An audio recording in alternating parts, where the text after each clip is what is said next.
Hello, friends. Today we will be playing Doki Doki Literature Club. I know what you're going to say. Didn't you already play this and you got really freaked out? Run, reset. Okay. And here's the thing.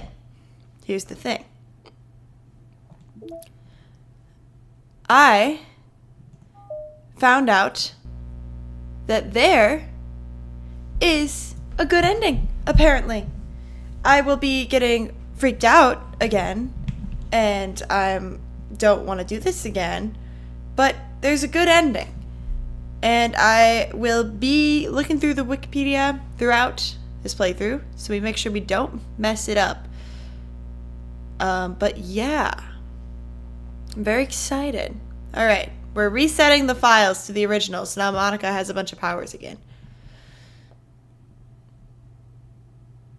This game is not suitable for children or those who are easily disturbed. Do not let the cute anime girls deceive you. Individuals suffering from anxiety or depression may not have a positive experience playing this game. Guess we can't play. I don't know. Would you like to review a detailed content warning? With also in-game content warnings can be enabled. Okay, so we're gonna say no.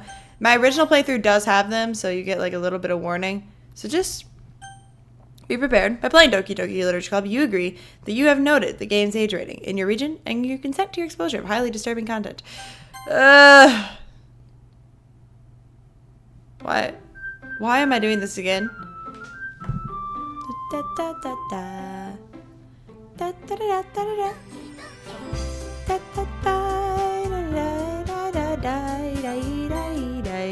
Please enter your name. Oh, there we go. What should my name be, huh? What if I am, you know, the usual? Okay, we'll just be rightful. Yay! Dun, dun, dun, dun, dun. Hey! I see an annoying girl running towards me from the distance, waving her arms in the air like she's totally oblivious to any attention she might draw to herself. That girl is Sayori, my neighbor and good friend since we were children. You know, the kind of friend you never see yourself making today, but it just kind of works out because you've known each other for so long. We used to walk to school together on days like this, but starting around high school, she would oversleep more and more frequently and I would get tired of waiting up. But if she's going to chase after me like this, I almost feel better off running away. However, I just sigh and idle in front of the crosswalk and let Sayori catch up to me. I overslept again. But I caught you this time. Maybe, but only because I decided to stop and wait for you. You say that like you were thinking about ignoring me. That's mean, Rightful. Well, if people stare at you for acting weird, then I don't want them to think we're a couple or something. Fine. But you did wait for me after all. I guess you don't have it in you to be mean even if you want to. Whatever you say, Sayori. We cross the street together and make our way to school. As we draw near, the streets become increasingly speckled with other students making their daily commute. By the way, Rightful, have you decided on a club to join yet? A club? I told you already, I'm not really interested in joining any clubs. I haven't been looking either. That's not true. You told me you would join a club this year. Did I? I'm sure it's possible that I did, in one of our many conversations where I dismissively go along with whatever she's going on about. Sayori likes to worry a little too much about me, when I'm perfectly content just getting by on the average while spending my free time on games and anime. I was talking about how I'm worried that you won't learn how to socialize or have any skills before college. Your happiness is really important to me, you know? And I know you're happy now, but I'd die at the thought of you becoming a NEET in a few years because you're not used to the real world. You trust me, right? Don't make me keep worrying about you. Alright. I'll look at a few clubs if it makes you happy. No promises, though. Will you at least promise me you'll try a little? Yeah, I guess I'll promise you that. Yay! Why do I let myself get lectured by such a carefree girl? More than that, I'm surprised I even let myself relent to her. I guess seeing her worry so much about me makes me want to ease her mind at least a little bit, even if she does exaggerate everything inside of her head. Okay. The school day is as ordinary as ever, and it's over before I know it. After I pack up my things, I stare blankly at the wall, looking for an ounce of motivation. Clubs. Sayori wants me to check out some clubs. I guess I have no choice but to start with the anime club. Hello? Sayori? Sayori must have come into the classroom while I was spacing out. Okay, this is funny. Every time I say Sayori, Siri thinks I'm talking to her. I look around and realize I'm the only one left in the classroom. I thought I'd catch you coming out of the classroom, but I saw you just sitting here and spacing out, so I came in. Honestly, you're even worse than me sometimes. I'm impressed. You don't need to wait up for me if it's going to make you late to your own club. Well, I thought you might need some encouragement, so I thought, you know. Know what? Well, that you could come to my club. Sayori? Yeah? There's no way I'm going to your club. Meanie? Sayori is the vice president of the literature club. Not that I was ever aware that she had any interest in literature. In fact, I'm 99% sure she only did it because she thought it would be fun to help start a new club. Since she was the first one to show interest after the one who proposed the club, she inherited the title of vice president. That said, my interest in literature is guaranteed to be even less. Yeah, I'm going to the anime club. Come on, please. Why do you care so much anyway? Well, I kind of told the club yesterday I would bring in a new member. And Natsuki make cupcakes and everything. Don't make promises you can't keep. I can't tell if Sayori is really that much of an airhead or if she's so cunning as to have planned all of this out. Fine. I'll stop by for a cupcake, okay? Yes, let's go! And thus, today marks the day I sold my soul for a cupcake. Literally. I dejectedly follow Sayori across the school and upstairs, a section of the school I rarely visit. Sayori, full of energy, swings open the classroom door. Everyone! The new member is here! I told you, don't call me a new member. You know what, I just realized you probably can't see most of her head. I feel like that's not ideal. I don't really know where to put myself. I feel like it's fine. I have another playthrough. You can see her there. I glance around the room. Welcome to the literature club. It's a pleasure meeting you. Sayori always says nice things about you. Seriously? You brought a boy? Way to kill the atmosphere. Ah, Rightful. What a nice surprise. Welcome to the club. All words escape me in this situation. This club is full of incredibly cute girls. What are you looking at? If you want to say something, say it. Sorry. Natsuki. The girl with the sour attitude, whose name is apparently Natsuki, is one I don't recognize. Her small figure makes her look like a first-year student. She's also the one who made cupcakes, according to Sayori. You can just ignore her when she gets moody. Sayori says that quietly into my ear, then turns back towards the other girls. Anyway, this is Natsuki, always full of energy. And this is Yuri, the smartest in the club. Don't say things like that. Yuri, who appears comparably more mature and timid, seems to have a hard time keeping up with people like Sayori and Natsuki. Ah, well, it's nice to meet both of you. It sounds like you already know Monica, is that right? That's right. It's great to see you again, Rightful. Monica smiles sweetly. We do know each other. Well, we rarely talked, but we were in the same class last year. Monica was probably the most popular girl in class. Smart, beautiful, athletic. Basically, completely out of my league. So having her smile at me so genuinely feels a little... You too, Monica. Come sit down, Rightful. We made room for you at the table, so you can sit next to me or Monica. I'll get the cupcakes. Hey, I made them. I'll get them. Sorry, I got a little too excited. Then how about I make some tea as well? The girls have a few desks arranged to form a table. As Sayori mentioned, it's been widened, so there's one space next to Monica and one space next to Sayori. Natsuki and Yuri walk over to the corner of the room, where Natsuki grabs their wrap tray and Yuri opens the closet. Still feeling awkward, I take a seat next to Sayori. Natsuki proudly marches back to the table, tray in hand. Okay, are you ready? Ta-da! Natsuki lifts the foil off the tray to reveal a dozen white fluffy cupcakes decorated to look like little cats. The whiskers are drawn with icing and little pieces of chocolate were used to make the ears. So cute! I had no idea you were so good at baking, Natsuki. Well, you know. Just hurry and take one. Sayori grabs one first, then Monica. I follow. It's delicious! Sayori talks with her mouth full and has already managed to get icing on her face. I turn the cupcake around in my fingers, looking for the best angle to take a bite. Natsuki is quiet. I can't help but notice her sneaking glances in my direction. Is she waiting for me to take a bite? I finally bite down. The icing is sweet and full of flavor. I wonder if she made it herself. This is really good. Thank you, Natsuki.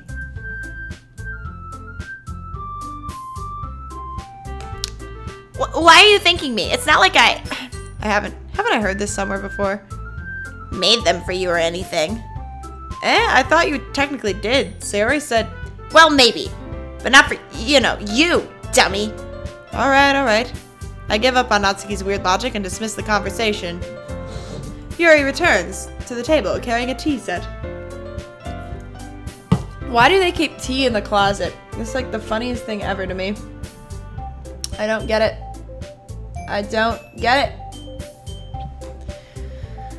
She carefully places a teacup in front of each of us before setting down the teapot next to the cupcake tray. You keep a whole tea set in this classroom? Don't worry, the teachers gave us permission. After all, doesn't a hot cup of tea help you enjoy a good book? I guess. Don't let yourself get intimidated. Yuri's just trying to impress you. That's not... Insulted, Yuri looks away. I mean, I meant that, I believe you. Well, tea and reading might not be a pastime for me, but I at least enjoy tea. I'm glad. Yuri faintly smiles to herself in relief. Monica raises an eyebrow, then smiles at me. So, what made you consider the literature club? I was afraid of this question. Something tells me I shouldn't tell Monica that I was practically dragged here by Sayori. Well, I haven't joined any clubs yet, and Sayori seemed really happy here, so... That's okay. Don't be embarrassed. We'll make sure you feel right at home, okay? As president of the literature club, it's my duty to make the club fun and exciting for everyone. Monica, I'm surprised. How come you decided to start your own club? You could probably be a board member for any of the major clubs. Weren't you a leader of the debate club last year? Well, to be honest, I can't stand all the politics around the major clubs. It feels like nothing but arguing about the budget and publicity and how to prepare for events. I'd much rather take something I personally enjoy and make something special out of it. And if it encourages others to get into literature, then I'm fulfilling that dream. Monica really is a great leader. Yuri also nods in agreement. Then I'm surprised there aren't more people in the club yet. It must be hard to start a new club. You could put it that way. Not many people are very interested in putting out all the effort to start something brand new, especially when it's something that doesn't grab your attention like literature. You have to work hard to convince people that you're both fun and worthwhile, but it makes school events like the festival that much more important. I'm confident that we can all really grow this club before we graduate. Right, everyone? Yeah! We'll do our best. You know it! Everyone enthusiastically agrees. Such different girls, all interested in the same goal. Kissing, dating.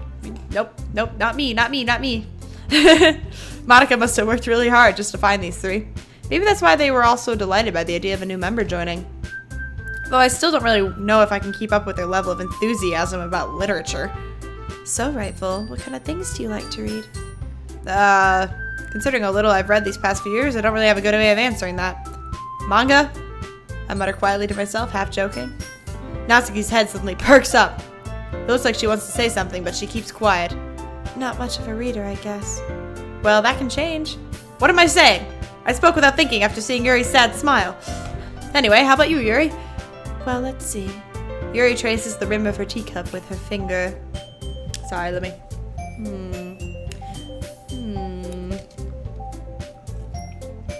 My favorites are usually novels that build deep and complex fantasy worlds. The level of creativity and craftsmanship behind them is amazing to me. And telling a good story in such a foreign world is equally impressive. Yuri goes on, clearly passionate about her reading. 1 second, children. Okay, I have returned. She seems so reserved and timid since the moment I walked in, but it's obvious by the way her eyes light up that she finds her comfort in the world of books, not people. But I like a lot of things. Stories with deep psychological elements usually immerse me as well. Isn't it amazing how a writer can so deliberately take advantage of your own lack of imagination to completely throw you for a loop? Anyway, I've been reading a lot of horror lately. I read a horror book once. I desperately grasped something I can relate to at a minimum level. At this rate, Yuri might as well be having a conversation with a rock. Really? I would have expected that, Yuri. Yeah, you don't want her reading horror, because she might figure out what's going on. For someone as gentle as you, I guess you could say that. But if a story makes me think, or takes me to another world, then I can't really put it down. Surreal horror is often very successful at changing the way you look at the world, if only for a brief moment. Ugh, I hate horror. Oh, why is that? Well, Natsuki's eyes dart over to me for a split second. Never mind. That's right. You usually like to write about cute things, don't you, Natsuki? What? What gives you that idea? You left a piece of scrap paper behind last club meeting. It looks like you were working on a poem called... Don't say it out loud! And give that back! Fine, fine. Your cupcakes, your poems, everything you do is just as cute as you are. Sayori slides up behind Natsuki and puts her hands on her shoulders. I'm not cute! Natsuki, you write your own poems? Well, I guess sometimes. Why do you care? I think that's impressive. Why don't you share them sometime? No. Natsuki averts her eyes. You wouldn't like them. Not very confident writer yet? I understand how Natsuki feels. Sharing that level of writing takes more than just confidence. The truest form of writing is writing to oneself. You must be willing to open up to your readers, exposing your vulnerabilities and showing even the deepest reaches of your heart. Do you have writing experience too, Yuri? Maybe if you could share some of your work, you could set an example and help Natsuki feel comfortable enough to share hers. I guess that's the same for Yuri. I wanted to read everyone's poems. We all sit in silence for a moment. Okay, I have an idea, everyone. Natsuki and Yuri look quizzically at Monika. Let's all go home and write a poem of our own. Then next time we meet, we'll all share them with each other. Is this the literature club or the poetry club? That way, everyone is even. Yeah, let's do it! Now, plus, now that we have a new member, I think it will help us get a little more comfortable with each other and strengthen the bond of the club. Isn't that right, Rightful? Monika smiles warmly at me once again. Hold on, there's still one problem. What's that? Now that we're back to the original topic of me joining the club, I bluntly come forth with what's been on my mind the entire time.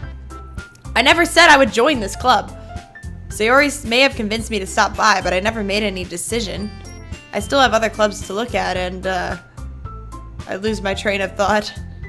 All four girls stare back at me with dejected eyes. But... I'm sorry, I thought... Rightful. You all... I'm defenseless against these girls. How am I supposed to make a clear-headed decision when it's like this? Hold on, I'm gonna make my face a little smaller so we can make sure we see everything. Okay, one sec. Okay, I think that's gonna be a little bit better. That is, if writing poems is the price I need to pay in order to spend every day with these beautiful girls. You're such a simp, bro. Right. Okay, I've decided then. I'll join the literature club. One by one, the girls' eyes light up. Yes, I'm so happy! Sayori wraps her arms around me, jumping up and down. Hey, you really did scare me for a moment. If you really just came for the cupcakes, I'd be super mad. Then let's make it official. Welcome to the literature club. Thanks, I guess. Okay, everyone. I think with that, we can officially end today's meeting on a good note. Remember to tonight's assignments. Write a poem to bring to the next meeting so we can all share. Monika looks over at me once more. Rightful, I look forward to seeing how you express yourself. Yeah. Can I really impress the class star Monika with my mediocre writing skills? I already feel the anxiety welling up. Meanwhile, the girls continue to chit-chat as Yuri and Natsuki clean up their food. Hey, Rightful, since we're already here, do you want to walk home together? That's right. Sayori and I never walk home together anymore because she always stayed after school for clubs. Sure, might as well. Yay! With that, the two of us depart the clubroom and make our way home. The whole way, my mind wanders back and forth between the four girls. Sayori, Natsuki, Yuri, and of course, Monika. Will I really be happy spending every day of school in a literature club? Perhaps I'll have the chance to grow closer to one of these girls. Alright, I'll just need to make the most of my circumstances, and I'm sure good fortune will find me. And I guess that starts with writing a poem tonight. Okay, so I know how this works. We want to save. Okay. Because we want, yep, okay. It's time to write a poem. Pick words you think your favorite club member will like. Something good might happen with whoever likes your poem the most. Okay. So, first run, we're going to get the Sayori words. And I'm just going to look up which words do it. So basically, what we're going to be doing to get the good ending is I'm going to have to replay this whole thing 3 times, I think, and I have to get I don't have to do perfect poems, but I'm going to do perfect poems for each of the girls. So first we have,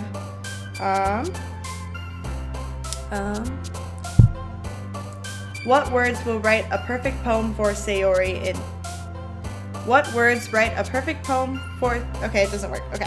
What poems write a perfect for Sayori in Doki Doki? I think there's like a thing I can find that has like a list of all the words. I know I saved a tab earlier. A bittersweet feeling. Okay. Oh, here we go. I think this will work. I definitely should have like printed these off or something. Okay, let's see. All right, Sayori. Let's see.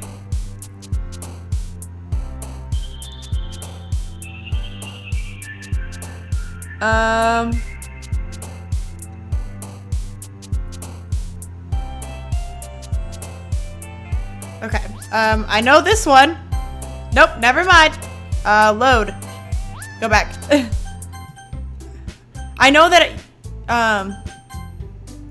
I know that you don't need it to be perfect, but I want the I want the I can't think of it right now. Oh, I want the achievement. Okay, let's see. Friends maybe? Friends, okay. Cool. I know it's not anime. Let's see. What about family, maybe? Family. Cool. Okay. What else can we do? Adventure.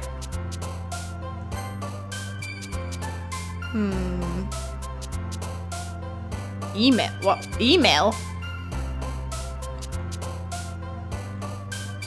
What about questions? No? Okay. Misfortune, maybe? Yeah. What about... Scars is probably, Yuri. Kiss, maybe?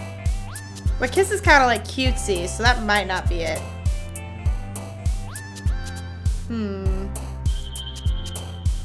What about... Clouds? No? How about... No? I'm actually struggling with this one. I'm gonna find it. This is gonna take me a minute because I gotta get this right. Vacation, warm, wonderful, unrequited. Oh, that's rough.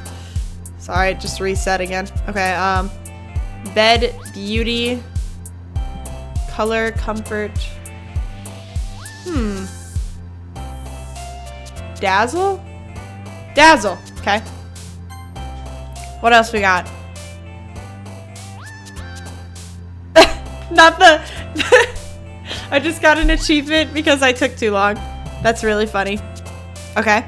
It's okay. More achievements are good. Starscape? No. Melody. Melody. Come on. Melody feels... I feel like I don't know this girl at all, bro. Existence? No. Aura? No. Incapable. This is hard. You having fun yet? Fickle? Nope. Like, Hope. How about hope? Hope feels, yeah. Hope and hopeless are both options. Pain, maybe? Or memories. Memories feels, yeah, okay. Okay, what about journey? Don't stop believing. Hold on to that feeling. Okay, what about love? I feel like love would work for her. Yeah. Okay. Peace? Maybe? No. Peaceful, but not peace, apparently. Daydream? I feel like that wouldn't be. Oh, it is hers. Okay. Okay. Sadness? Or depression might work too. I just don't. Oh yeah, depression works too. Okay. Like, girl, what are we doing here? Romance, maybe?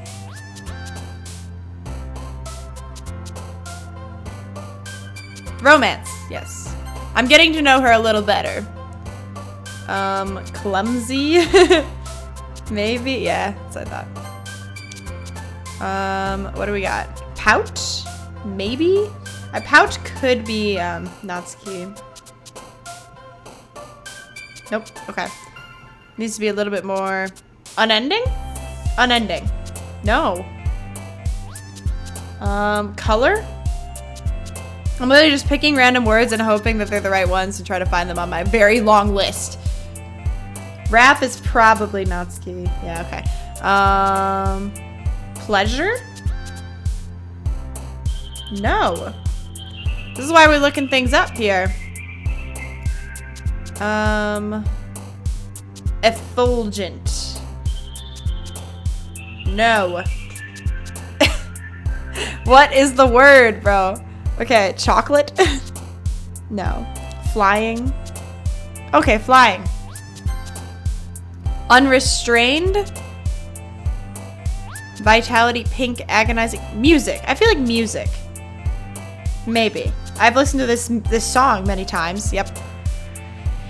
Okay, how about cry? Yes. Joy, maybe? Joy? Yep. Smile, probably. Yep. Oh, we're so close. Okay, last one. Can't mess this up.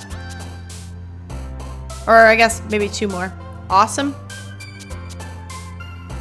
Yeah. Okay, last one. This is the last one. Death. Probably not. Oh yeah, death. We did it! We wrote a perfect poem for Sayori. Okay. Hi again, Rightful. Glad to see you didn't run away on us. Nah, don't worry.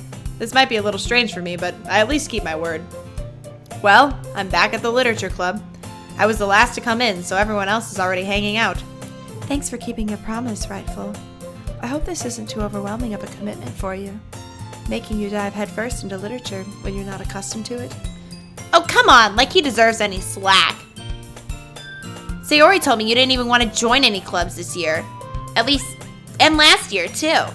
I don't know if you plan to just come here and hang out or what. But if you don't take us seriously, then you won't see the end of it. Natsuki, you certainly have a big mouth for someone who keeps her manga collection in the club room. Natsuki finds herself stuck between saying Monica and manga. Manga is literature! Swiftly defeated, Natsuki plops back into her seat. Don't worry, guys. Rightful always gives his best as long as he's having fun. He helps me with busy work without me even asking. Like cooking, cleaning my room. How dependable. Sayori, that's because your room is so messy it's distracting. And you almost set your house on fire once. Is that so? You two are really good friends, aren't you? I might be a little jealous. How come? You and Rightful can become good friends too. Sayori. As usual, Sayori seems oblivious to the weird situation she just put me into. Oh, Yuri even brought you something today, you know? Wait, Sayori. Me?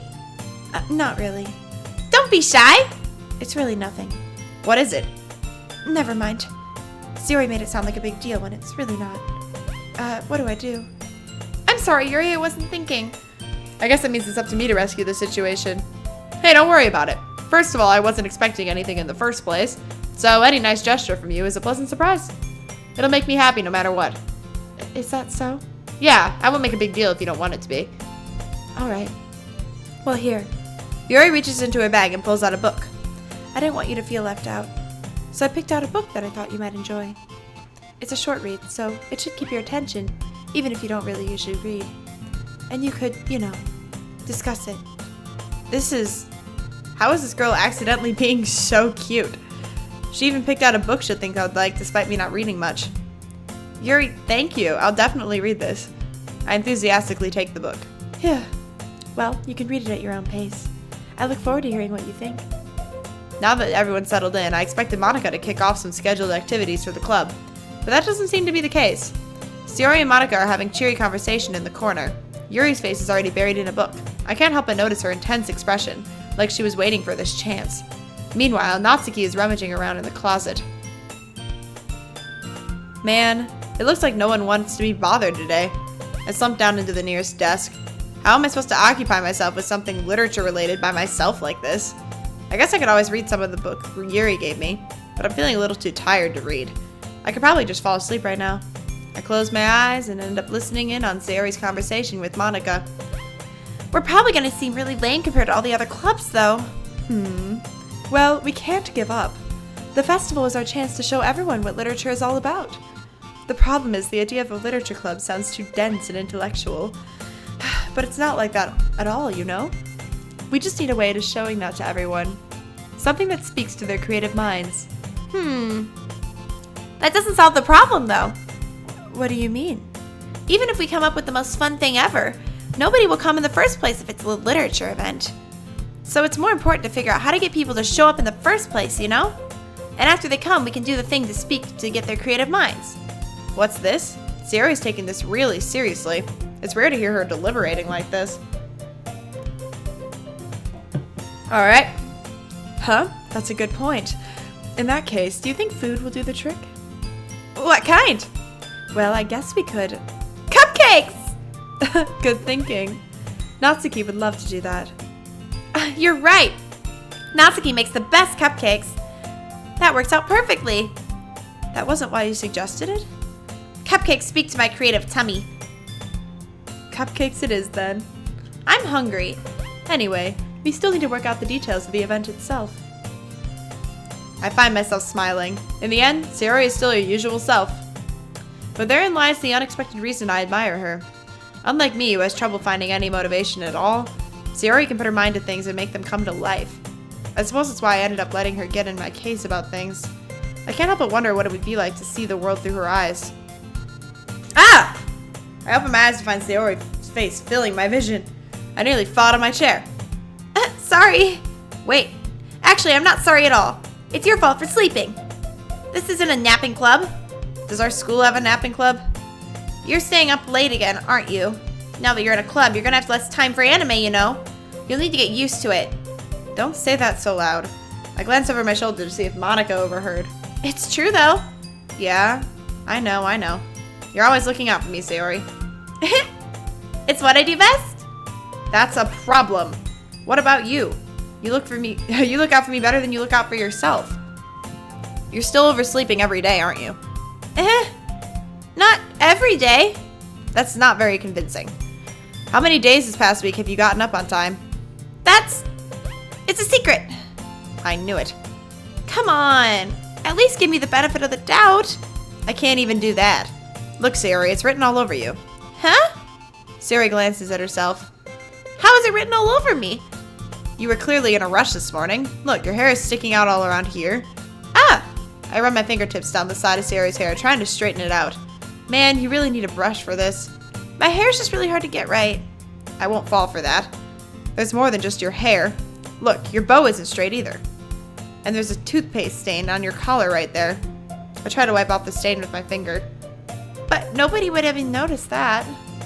Of course they would. Nobody's going to tell you about it because they don't want to embarrass you. This protagonist is so bad with women. Alright. Fortunately, I really don't care about that. Hey, you meanie! And you don't even keep your blazer buttoned up. Seriously, Sayori, why do you think you don't have a boyfriend yet? Bro. Huh? That's super mean. Sorry, but you'll thank me later. I start to button her blazer from the bottom. Once you see how much better it looks, you'll change your mind. Huh? This is so funny. What is? Well, I was just thinking about how weird it is to have a friend who does these kinds of things. Huh? Don't say that. You'll make me feel weird about it, stupid. It's okay, though. I'm happy we're like this. Aren't you? I guess. Hey, be careful. The button might come off. Why is this one so hard to close? I struggle to fully close the button near her chest. Does this thing even fit you properly? It did when I bought it. If you ever buttoned it, you would have noticed sooner that it doesn't fit you anymore. What are you smiling about? It means my boobs got bigger again. Don't say that out loud. Anyway, you look much better now, so, why does it feel so strange to see Sayori's blazer buttoned up like that? But it's so stuffy. It's not worth it at all. Sayori hastily unbuttons her blazer once more. Whew, that's so much better. Sayori puts her arms out and twirls around. So if I keep it unbuttoned, then I won't get a boyfriend, right?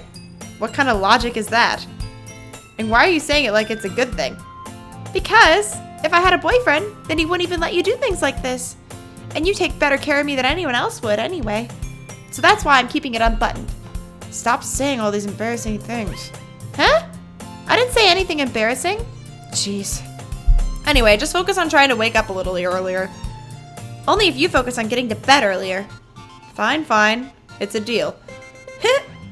I guess we really are better at taking care of each other than we are at taking care of ourselves. Yeah, I guess so, huh? So maybe you should come wake me up in the morning. You're doing it again, Sayori. But I was just joking that time. Man, it's impossible to tell with you sometimes. Okay, everyone. Huh? Monica suddenly calls out. Why don't we share our poems we wrote now? Yay! Rightful, I can't wait to read yours. Yeah, same. I failed to sound enthusiastic, but Sayori still trots away to retrieve her poem. By the way, did you remember to write a poem last night? Yeah. My relaxation ends. I can't believe I agreed to do something so embarrassing. I couldn't really find out much inspiration since I've never really done this before. Well, now that everyone's ready, why don't you find someone to share with? I can't wait! Sayori and Monica enthusiastically pull out their poems. Sayori's is on a wrinkled sheet of loose leaf torn from a spiral notebook. On the other hand, Monica wrote hers in a composition notebook. I can already see Monica's pristine handwriting from where I sit. Natsuki and Yuri reluctantly comply as well, reaching into their bags. I do the same myself. Who should I show my poem first? So we're gonna do Sayori first, since that's what we're going for. I'm definitely most comfortable sharing it with Sayori first. She's my good friend, after all. Oh my goodness! This is so good, Rightful! What? I love it! I had no idea you were such a good writer. Sayori, you must be seriously overreacting. I'm not a good writer at all. I honestly have no idea what I'm doing. Me too. Well, maybe that's why. Because I have no idea what I like either.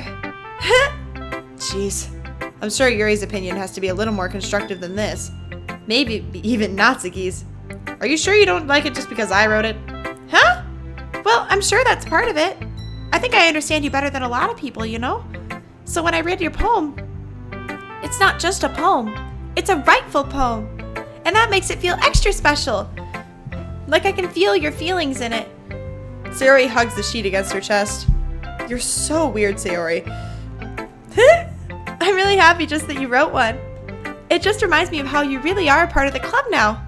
Not to mention the fact that I'm standing in front of you in the clubroom. Well, of course. I'm not really into it yet, but that doesn't mean I'll break my promise. See? It's like I said before, Rightful. Deep down, you're not selfish at all, you know? Right. Trying new things like this for other people, that's something that only really good people do. Thanks, Sayori. I'm not sure if Sayori sees the full picture of my motive here. Then again, I can't deny that she's part of the reason I joined. Knowing how much this means to her and all. Yeah, and I'm gonna make sure you have lots of fun here, okay? That would be my way of thanking you. Alright, I'm gonna hold you to that then. Yay! Now you'll read my poem too, right? Don't worry, I'm really bad at this. We'll see about that. Dear Sunshine, The way you glow through my blinds this morning, it makes me feel like you missed me. Kissing my forehead to help me out of bed, making me rub the sleepy from my eyes. Are you asking me to come out and play? Are you trusting me to wish away a rainy day? I look above, the sky is blue. It's a secret, but I trust you too. If it wasn't for you, I could sleep forever. But I'm not mad. I want breakfast. Sayori, this is just a guess, but did you wait until this morning to write this?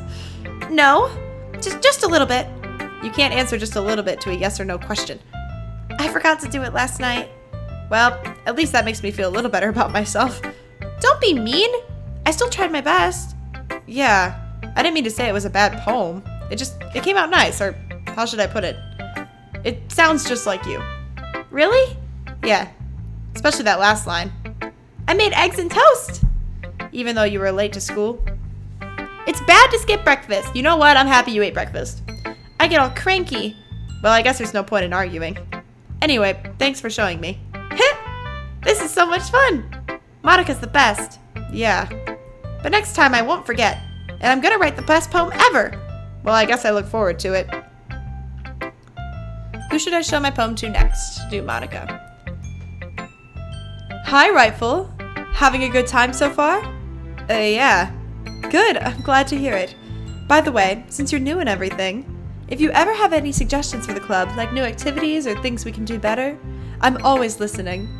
Don't be afraid to bring things up, okay? Alright, I'll keep that in mind. Of course I'll be afraid to bring things up. I'm much better just going with the flow until I'm more settled in. Anyway, want to share your poem with me? It's kind of embarrassing, but I guess I have to. Huh? Don't worry, Rightful. We're all a little embarrassed today, you know? But it's that sort of barrier that we'll all learn to get past soon. Yeah, that's true. I hand Monica my poem. I like this one. It makes me think of something Sayori would like. Is that so? You and Sayori are really good friends, right? I wouldn't be surprised if you had those sort of things in common. Well, we may be good friends, but Sayori and I are actually really different. Well, that may be the case, but maybe there's some similarities that you wouldn't expect. The way she talks about you, it sounds like the two of you really care about each other's well-being. Even if you show it in different ways, it ends up being more similar than you'd think. So I think that's the kind of vibe I get when reading your poem. You sure you're not reading into it too much? I could be. Oh gosh, I sound like Yuri. But in any case, Sayori's writing has a gentle feel to it. I can tell that she likes exploring with emotions like happiness and sadness. Who knew that someone so happy would enjoy sad things too? Yeah, that's totally unexpected. Well, to each her own. And you shouldn't be afraid to experiment a little bit either. I'm sure I'll end up trying different things a lot. It could take a while before I feel comfortable doing this. That's okay. I'd love to see you try new things. That's the best way to find the kind of style that suits you. Everyone else might be a little biased towards their own kinds of styles, but I'll always help you find what suits you most. Don't force yourself to write the way everyone else wants you to write.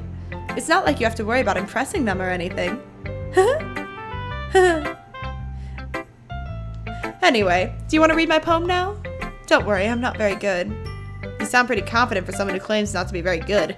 Well, that's because I have to sound confident. That doesn't mean I always feel that way, you know? I see. Well, then let's read it. Hole in wall. It couldn't have been me. See the direction the spackle protrudes. A noisy neighbor? An angry boyfriend? I'll never know. I wasn't home. I peer inside for a clue. No, I can't see. I reel blind like a film left out in the sun. But it's too late. My retinas. Already scorched with a permanent copy of the meaningless image. Just the little hole. It wasn't too bright. It was too deep, stretching forever into everything. A hole of infinite choices. I realize now that I wasn't looking in. I was looking out. And he, on the other side, was looking in. So, what do you think? It's very freeform, if that's what you call it. Sorry, I'm not really the right person to ask for feedback. That's okay. Yeah, that kind of style has gotten pretty popular nowadays. True. That is, a lot of poems have been putting emphasis on the timing between words and lines. When performed out loud, it can be really powerful. What was that inspiration behind this one? Well, I'm not sure I know how to put it. I guess you could say I had some kind of epiphany recently. It's been influencing my poems a bit. An epiphany? Yeah, something like that. I'm kind of nervous to talk about deep stuff like that because it's kind of coming on strongly. Maybe after everyone is better friends with each other. Anyway, here's Monica's writing tip of the day. Sometimes when you're writing a poem or story, your brain gets too fixated on a specific point. If you try so hard to make it perfect, then you'll never make any progress. Just force yourself to get something down on the paper and tidy it up later. Another way to think about it is this. If you keep your pen in the same spot for too long, you'll just get a big dark puddle of ink. So just move your head and go with the flow. That's my advice for today. Thanks for listening. Who should I... We'll just work our way down. Well, it's about what I expected from someone like you. That's a little blunt. Well, excuse me. It's not like I said I was bad. It just didn't evoke any emotions. So basically, it's not cute enough for your taste? Do you want to get smacked? I'll pass. Well, anyway, I guess I need to show you mine. Not that you'd like it. Eagles can fly. Monkeys can climb. Crickets can leap. Horses can race. Owls can seek. Cheetahs can run. Eagles can fly. People can try, but that's about it. Yeah. I told you weren't gonna like it. I like it. What? Just be honest. I am. Why are you so convinced that I wouldn't like it? Well, because everyone in high school thinks that writing has to be all sophisticated and stuff. So people don't even take my writing seriously. I write very similarly to this girl. But isn't the point of poems for people to express themselves? Your writing style wouldn't make your message any less valid. Yes, exactly. I like it when it's easy to read, but it hits you hard. Like in this poem. Seeing everyone around you doing great things can be really disheartening. So I decided to write about it. Yeah, I understand. But the other nice thing about simple writing is that it puts more weight on the wordplay. Like I set up for a rhyme at the end, but then I made it fall flat on purpose. It helps bring out the feeling in the last line. So you did. I guess more went into it than I realized. That's what it means to be a pro. Glad you learned something. Didn't expect that from the youngest one here, did you? Yeah, I guess not. I decided to humor her with that last comment. I don't really care how old everyone is, but if Natsuki is feeling proud, then I won't take that away from her. And Yuri.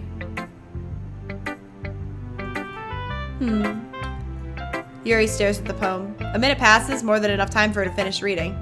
Oh, sorry. I forgot to start speaking. It's fine, don't force yourself. I'm not. I just need to put my thoughts into words. Hold on. Okay. This is your first time writing a poem, right? Yeah. Why do you ask? I'm just making sure. I guess that it might be after reading through it. Oh, so it's that bad. No. Did I just raise my voice? So sorry. Yuri buries her face in her hands. I couldn't help notice that it's been several minutes and we really haven't gotten anywhere. It might take Yuri a while to get used to new people. It's fine, I really didn't notice. What were you saying? Right, it's just that there are specific writing habits that are usually typical of new writers. And having been through that myself, I kind of learned to pick up on them. I think the most noticeable thing I recognize is new writers is that they try to make their style very deliberate. In other words, they tend to pick a writing style separate from the topic matter, and they form fit the two together. The end result is that both the style and the expressiveness are weakened. Once Yuri finds her train of thought, it's as if her demeanor totally changes. Her stammering is completely gone and she sounds like an expert. Of course, that's not something you can be blamed for. There's so many different skills and techniques that go into writing even a simple poem. It's just that finding them and building them, but getting them to work together is probably the most challenging part. It might take you some time, but it all comes with practice and learning by example and trying new things. I also hope that everyone else in the club gives you valuable feedback. Natsuki can be a bit biased, though. Biased? How? Well, never mind. I shouldn't be talking about people like that. Sorry. It's fine. I'm not sure if Yuri's apologizing to herself, to me, or to Natsuki. Do you mind if I read your poem now? Please do. I'd love to share my thought process behind it. Yuri smiles dreamily as if it's a rare opportunity for her, which itself is kind of funny. After all, isn't this supposed to be a literature club? Ghost under the light. The tendrils of my hair illuminate beneath the amber glow. Bathing. It must be this one. The last remaining streetlight to have withstood the test of time.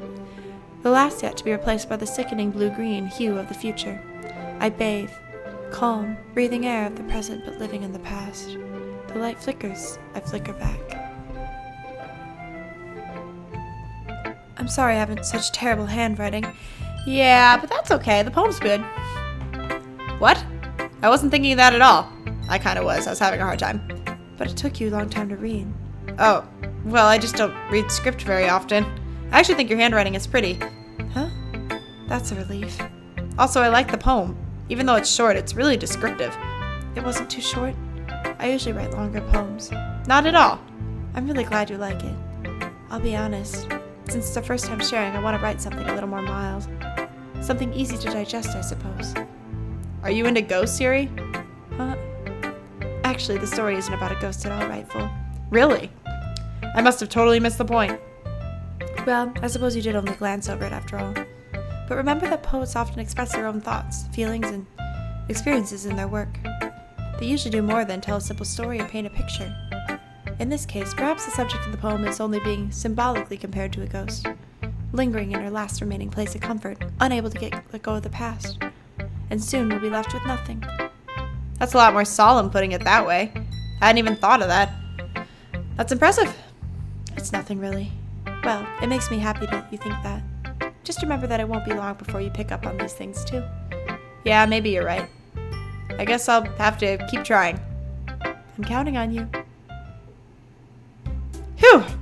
Guess that's everyone. I glance around the room. That was a little more stressful than I anticipated. It's as if everyone is judging me for my mediocre writing abilities. Even if they're just being nice, there's no way my poems can stand up to theirs. This is a literature club, after all. I guess that's what I ended up getting myself into. Across the room, Sayori and Monica are happily chatting. My eyes land on Yuri and Natsuki. They gingerly exchange sheets of paper, sharing their respective poems. As they read in tandem, I watch each of their expressions change. Natsuki's eyebrows furrow in frustration. Meanwhile, Yuri smiles sadly. What's with this language? Did you say something? Oh, it's nothing. Natsuki dismissively returns the poem to the desk with one hand. I guess you could say it's fancy. Thanks. Yours is cute. Cute? Did you completely miss the symbolism or something? It's clearly about the feelings of giving up. How can that be cute? I know that. I just meant the language, I guess. I was trying to say something nice. You mean you have tried that hard to come up with something nice to say? Thanks, but it really didn't come out nice at all. Well, I do have a couple of suggestions. If I was looking for suggestions, I would have asked someone who actually liked it. Which people did, by the way. Sayori liked it. And Rightful did too. So based on that, I'm gladly give you some suggestions of my own. First of all, Excuse me. I appreciate the offer, but I spent a long time establishing my writing style. I don't expect it to change anytime soon, unless of course I come across something particularly inspiring. Which I haven't yet. And Rightful liked my poem too, you know. He even told me he was impressed by it. Natsuki suddenly stands up. oh, I didn't realize you were so invested in trying to impress our new member, Yuri. Huh? That's not what you're just... Yuri stands up as well. Maybe you're just jealous that Rightful appreciates my advice more than he appreciates yours. Huh? And how do you know he didn't appreciate my advice more? And you think that full? Are you that full of yourself? No. If I was full of myself, I would deliberately go out of my way to make everything I do overly cutesy. Is everyone okay? Well, you know what? I wasn't the one whose booze magically grew a size bigger as soon as Rightful started showing up. Natsuki. Natsuki, that's a little... This doesn't involve you. I don't like fighting, guys. Suddenly, both girls turn towards me as if they just noticed I was standing there. Rightful. She's just trying to make me look bad. That's not true. She started it. If she could get over herself and learn to appreciate that simple writing is more effective, then this wouldn't have happened in the first place. What's the point in making your poems all convoluted for no reason? That meaning should jump out to the reader, not force them to figure it out. Help me explain that to her, Rightful. Wait, there's a reason we have so many deep and expressive words in our language. It's the only way to convey complex feelings and meaning them most effectively. Avoiding them is not only unnecessarily limiting yourself, it's also a waste. You understand that, right, Rightful? Well, how do I get dragged into this in the first place? It's not like I know anything about writing. Whoever I agree with, they'll probably think more highly of me. So of course it's going to be, help me, Sayori! Natsuki. She glares at me, drying up any words out of my mouth. So instead I turn to Yuri. Yuri. But Yuri's expression is so defenseless, I can't bring myself to say anything to her. Sayori! Huh? Yeah, everyone's fighting is making Sayori uncomfortable. How come the two of you keep fighting when you know you're making your friend feel like this? Rightful. Well, that's her problem. This isn't about her. I agree. It's unfair of others to interject their own feelings into our conflict. What were you asking me to do? Yeah, unless Sayori wants to tell Yuri what a stuck-up jerk she's being. She would never. It's your immaturity that made her upset in the first place. Excuse me? Are you listening to yourself? This is exactly why nobody likes. Stop! Natsuki, Yuri, you guys are my friends.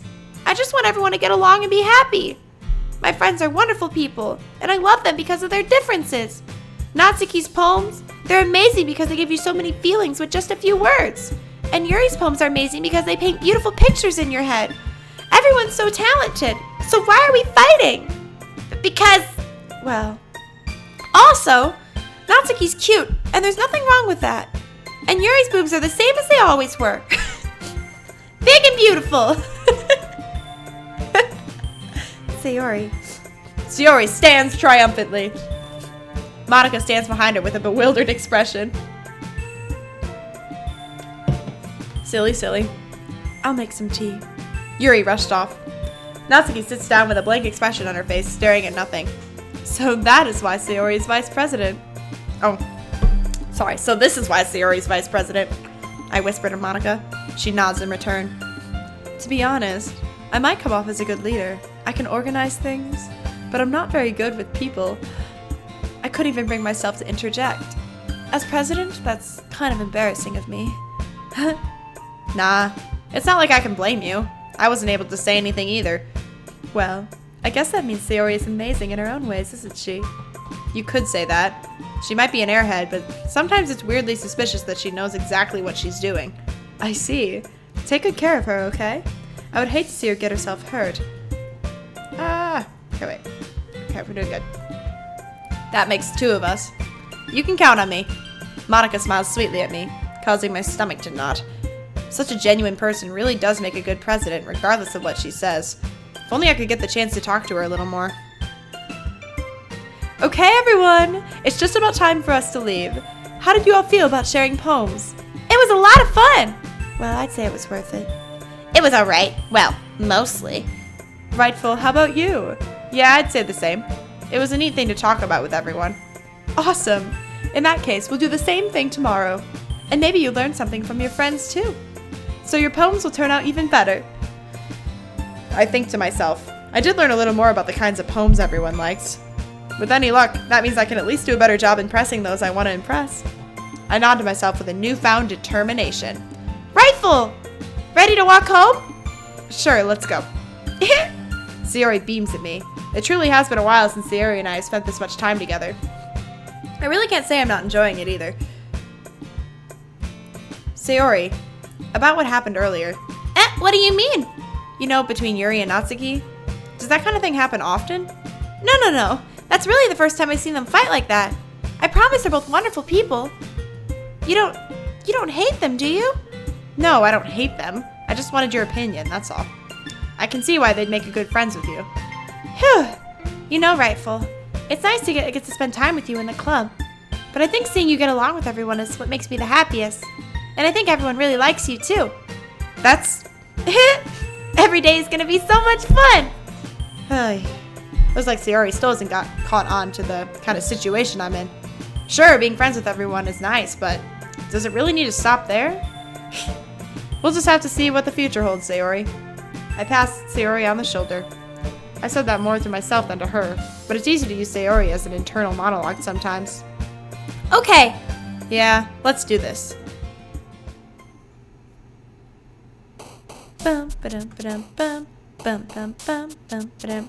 Alright, we're back. Alright, so now we gotta once again write the perfect Sayori poem.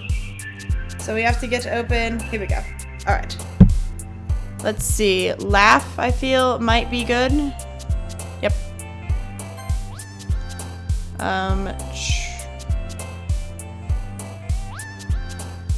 Dark? No.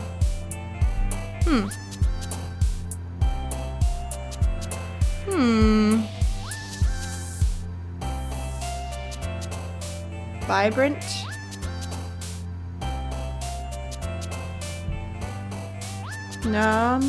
Okay.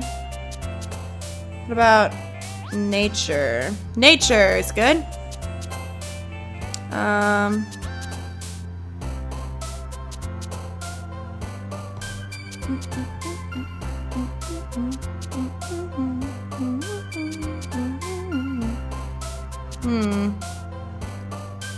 It's a lot of words, man. There's a lot of there's a lot to look at. Let's see. What about precious? Yes. Okay. Flying was good, right? Okay. Peace? No, because it's peaceful and I don't trust it. And these ones don't have to be perfect anymore. They don't. It's just like I will feel a little bit better if I get it perfect. Oh, depression. Yay! What about shame? That could be Yuri. No, it's here. Okay. Okay. Silly. I feel like silly is more of a Natsuki thing, but what do I know?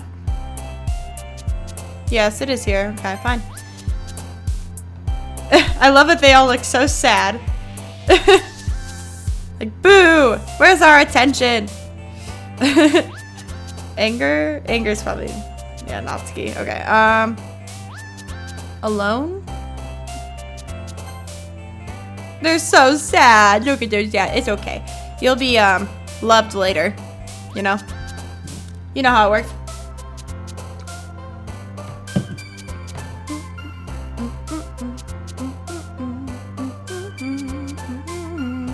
Sadness. Hope. Hope feels on brand. Yep. I'm slowly learning, alright? Peaceful, maybe? Yes. Like very simple adjectives. Okay. Valentine. What? Socks? What? What? Tears, maybe. Yeah, tears, guy. Doki Doki. What does Doki mean? I never knew. Okay,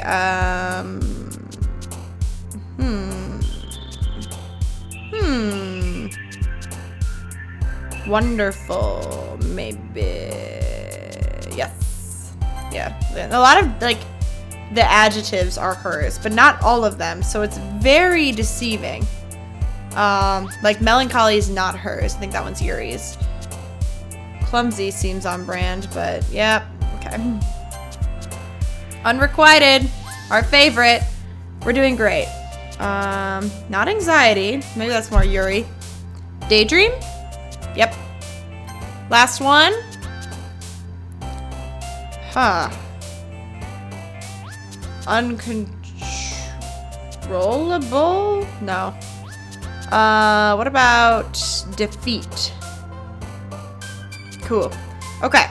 I've never done her for the second round, so we are officially in new territory. And I think my plan is I'm going to do all of hers today.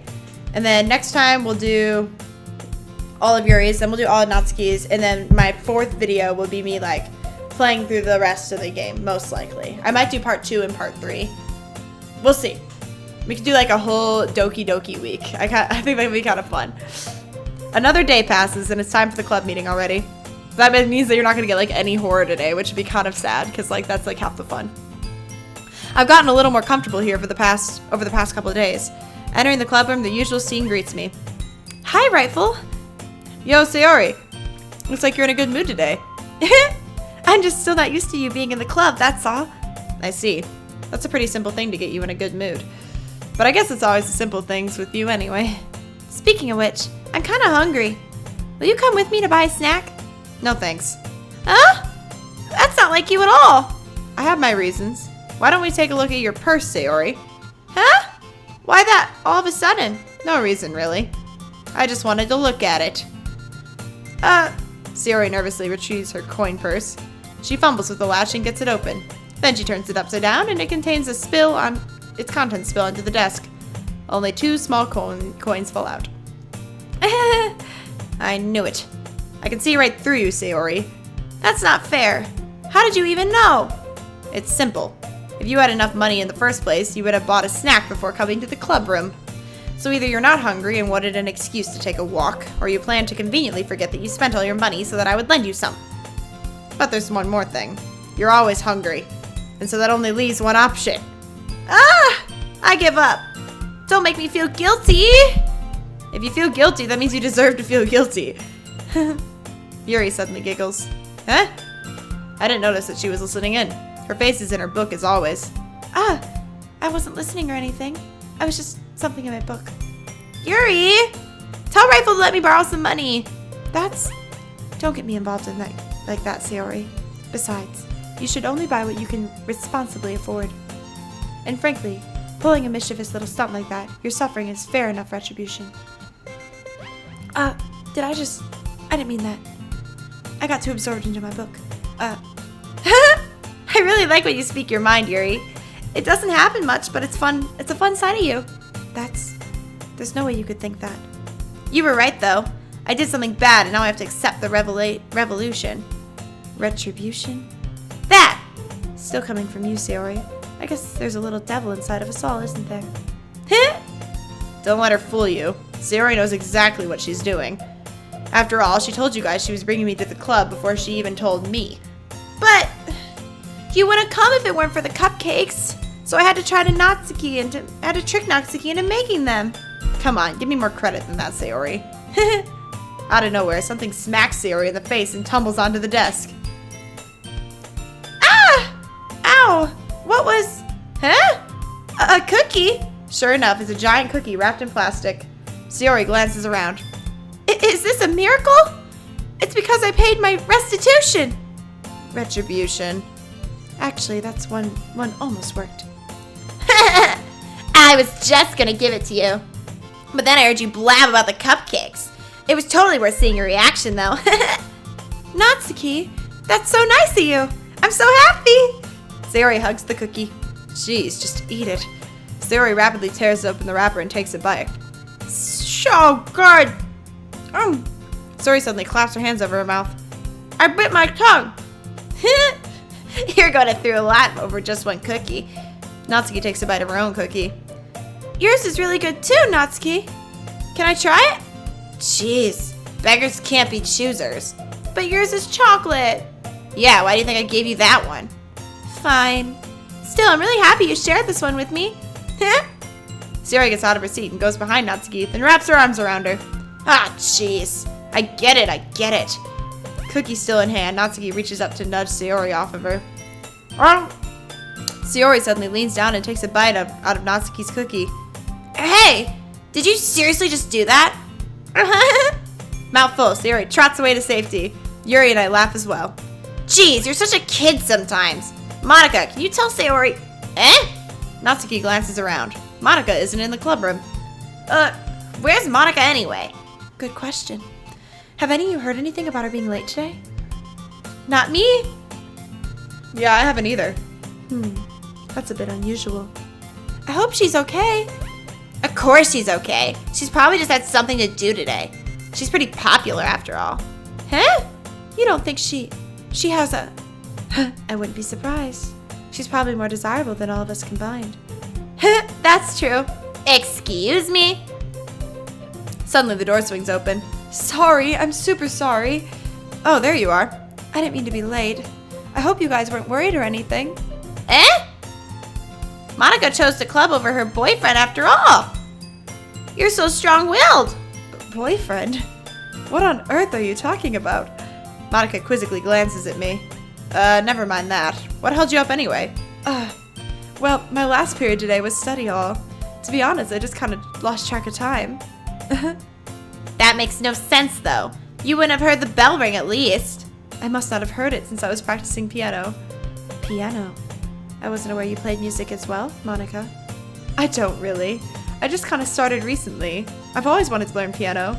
That's so cool. You should play sometime for us, Monica. Monica looks at me. Maybe once I get a little better, I will. Yay! That sounds cool. I'd also look forward to it. Is that so? In that case, I won't let you down, Rightful. Monica smiles sweetly. I didn't mean any pressure or anything like that. Don't worry. I've been practicing a whole lot recently. I'd really love the chance to share once I'm ready.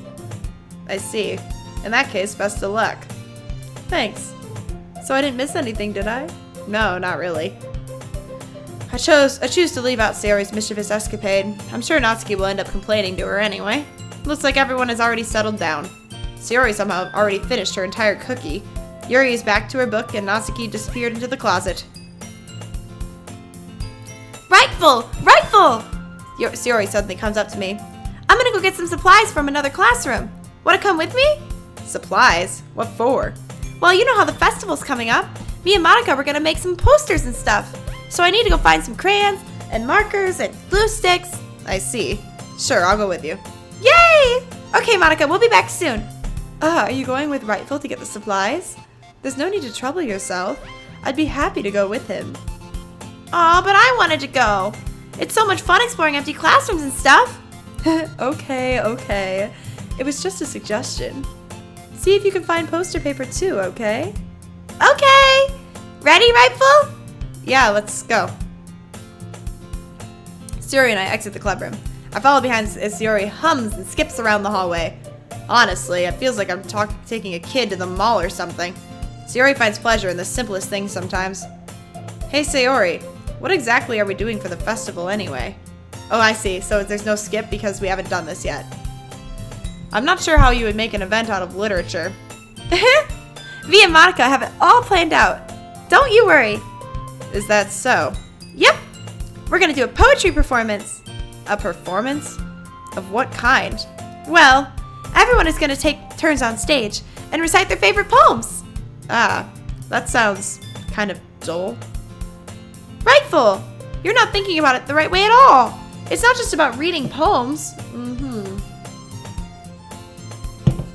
I would have went over well in my high school. It's about performing them. Like, you say the lines of the poem like, between my feet, the last remaining flower beckons to me. I twist the stem, bring it from the clinging roots, caressing the final joyous moments between my fingers. But to what ends have I summoned this joy? For now, when I look in every direction, the once prosperous field before me is but a barren wasteland. Like that! Sayori, how do I put this? I'm sure it's just me, but it's impossible for me to take you seriously when you talk like that. Eh? You meanie. I'm working super hard on this, you know? I know. I just meant that it's a pretty unordinary contrast to your cute self. Don't say that. It's embarrassing. But I guess that means I'm doing a good job. Yeah, I guess so. I'm so excited. The festival's gonna be so much fun. Sayori spins herself around in the hallway again. Hey, Rightful, this classroom over here is empty. Let's begin the mission. The mission, eh? It's been a long time since I spent time with Sayori like this. But in the end, she hasn't changed one bit. She's nothing but a ball of sunshine, drawing happy vibes from the world around her. It's a pretty nostalgic feeling for me. As the years went by, I began to hold myself up in my room more and more. So going adventuring with Sayori brings about a special sort of feeling I forgot I had in me. The two of us enter the classroom. Sayori heads straight to the closet and I follow. Let's see what we have here. Crayons! Sayori pulls a box of crayons off the shelf. They're the best brand, too. They're kind of dirty, though. Sayori starts pulling various crayons out of the box, reading the color names. Alright, that's one down. Don't get distracted. We still need to find... Wait, I'm looking for my favorite color. Fine. Then at least move aside so I can look for the poster paper. I dropped one by accident. Sayori bends over and smacks her forehead right into the shelf. She falls to the floor and crayons spill all over her lap. Ow! You okay? My forehead. Sayori clutches her forehead. Jeez, Sayori. That's just like you, isn't it? Come on, let me see. Since Sayori is sitting on the floor, I grab her by the waist and pull her out of the closet. You have to move your hands, Sayori. But it hurts. Just do it for a second. Sayori slowly releases her hand from her forehead. I gently brush her bangs to the side. Ow. Sorry. There's a huge red mark on the center of her forehead. A bump is starting to form as well. Man, that's gonna swell up. I should find you some ice. Rightful. Where would I even find ice around this time? I guess a cold drink will do. You don't have to. I'm fine with looking like a unicorn. Even wincing from the pain, Sayori makes a silly joke. What are you saying? I'll be right back, okay? Okay. I pat Sayori on the shoulder and run into the hallway. I locate the nearest vending machine. What should I get? It doesn't really matter since it'll all be used as an ice pack rather than a drink. But I know Sayori likes apple juice, so I purchased that one. In just a moment, I'm already returning to the classroom where I left Sayori. She has one palm on her forehead and is using the other to clumsily scoop crayons back into the box. At least they were already in the wrong spots before I spilled them. Sayori, here. I hand Sayori the bottle of apple juice. It's nice and cold. Sayori opens the cap and starts drinking from it. Sayori, what are you doing? It's for your forehead, idiot. Sorry, I forgot. How hard did you hit your head? Sayori places the bottle against the bump on her head. It stings. Just bear with it. It'll feel better soon. Looks like you cleaned up most of the crayons, so that's good. Hey, Rightful. This kind of reminds you of growing up, doesn't it? What do you mean? You know how we used to play outside all the time? I would always try to keep up with you. You were kind of oblivious in some ways. Like I usually fell behind or had trouble climbing on the things you did. But sometimes when I tried to do things I couldn't, I'd get myself hurt. I'd fall and scrape myself or get a bump. And I'd start crying really hard. And you would rush over as quick as you could. You would really try hard to get me to stop crying. It was almost like you blamed yourself or were afraid of getting in trouble if someone found out. Even though it really wasn't your fault at all, you know? Did I really do that? Yeah, you don't remember?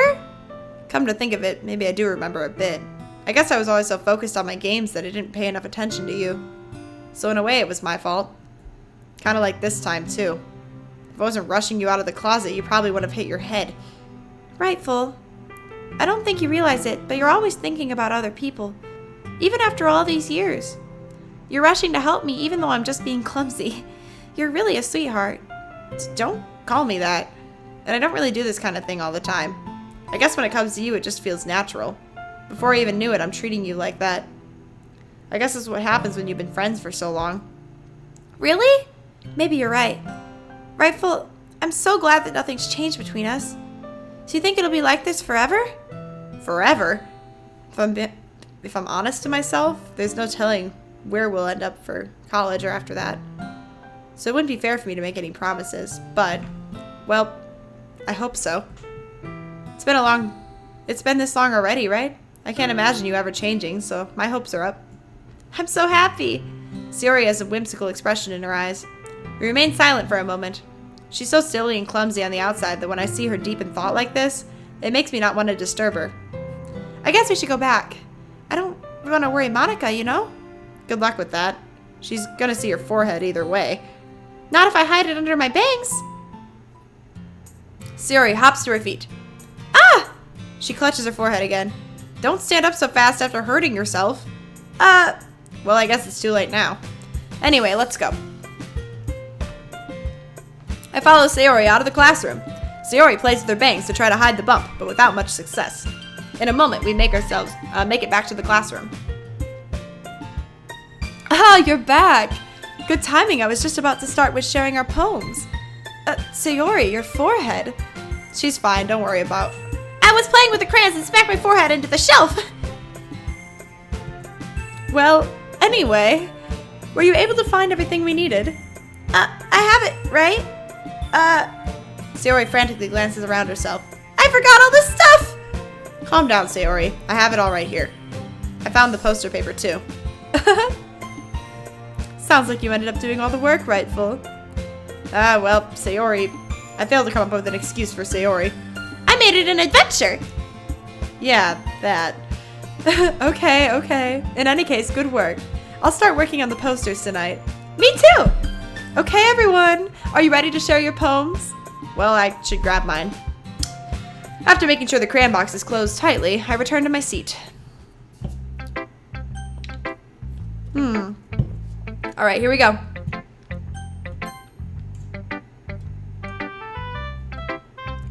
Rightful. I really love your poems. I can't believe you've been hiding these from me. I'm not hiding anything. But your poems are so good. Yesterday's and this one too. You can't tell me you haven't done this before. I mean, you're really the only one who feels that way, so... No way! Not even Natsuki? Well, I guess Natsuki is the least likely to admit how much she likes something. But I don't think that's it. It's that. What do you mean? Well, I guess I'll be honest about it. It's a lot easier to write poems when I'm thinking about you. What? Stop thinking weird things, idiot. I just mean that you're a really expressive person, I guess. How am I supposed to write poems about my own stupid life? But you somehow make everything in your life an adventure. Even the little things. Like cooking? Let's not talk about that. So yeah, I guess what I'm saying is that I feel more feelings through you than I can through myself. We have that kind of weird connection. It's your fault for getting in my business all the time. I don't know if I understand. Hey, you never understand when I try to explain things to you, do you, Sayori? I pat Sayori's head. Hey! I'm not a kid, you know? Are you sure about that? Maybe. Sayori starts fiddling with her pencil between her hands. Hey, Rightful, will you give me your poem? I kind of want to keep it. Why? Because, well, it's the first time you've written something for me. Sayori, you completely misunderstood. I didn't write this for you. Hey, are you even listening anymore? Well, whatever. I'll give it to you when we go home. Really? Hey, I broke my pencil. Sayori hastily bends down to pick up the piece she dropped, but being inattentive to surroundings, she bumps right into me. Sorry. It's fine, it's fine. I'll get it for you. I bend down and pick up the broken pencil. Sayori clutches the desk behind her to support herself, knees shaking. I'm a little clumsy today. Let's sit down, Sayori. Yeah. I grab Sayori's arm and help her sit at the desk. Anyway, I still haven't read your poem. Oh, sorry, I forgot about that. But it's not as good as yours. Jeez, don't worry. I'm sure I'll like it. Bottles. I pop off my scalp like the lid of a cookie jar. It's the secret place where I keep all my dreams. Little balls of sunshine all rubbing together like a bundle of kittens. I reach inside with my thumb and forefinger and pluck one out. It's warm and tingly, but there's no time to waste. I put it in a bottle to keep it safe, and I put the bottle on the shelf with all the other bottles. Happy thoughts, happy thoughts, happy thoughts and bottles, all in a row. My collection makes me lots of friends, each bottle and a starlight to make amends. Sometimes my friend feels a certain way. Down comes a bottle to save the day. Night after night, more dreams. Friend after friend, more bottles. Deeper and deeper my fingers go, like exploring a dark cave, discovering the secrets hiding in the nooks and crannies. Digging and digging, scraping and scraping. I blow dust off my bottle caps. It doesn't feel like time elapsed. My empty shelf could use some more. My friends look through my locked front door. Finally, all done. I open up and in come my friends. In they come in such a hurry. Do they want my bottles that much? I frantically pull them from the shelf, one after the other, holding them out to each and every friend. Each and every bottle, but every time I let one go, it shatters against the tile between my feet. Happy thoughts, happy thoughts, happy thoughts in shards, all over the floor. They were supposed to be for my friends who aren't smiling. They're all shouting, pleading, something. But all I hear is echo, echo, echo, echo, echo inside my head. Holy crap! Sayori, did you really write this? That was a good one. Of course I did. Didn't I tell you yesterday I was going to write the best poem ever? Yeah, but I didn't expect something like this coming from you. Monica taught me a whole lot, and I've been really in touch with my feelings recently. I see that. It's almost kind of creepy. Creepy? Well, not exactly. Maybe just because I'm so used to you being cheerful. Well, never mind. I'm thinking too hard about it. The point is, it came out good, so you should be proud of it. Oh, thanks. I feel like I was meant to express myself this way. It even helps me understand my own feelings a little bit better. Writing is like magic. You've gotten pretty passionate about this, huh? I hope you keep it up. Yeah, writing's the best. I'm gonna keep writing until I die. Ugh, don't get ahead of yourself. Sayori's had a habit of getting obsessed over something before dropping it no more than a week later. Me too. I wonder if this is one of those times? But seeing the passion in her eyes makes it hard for me to be pessimistic.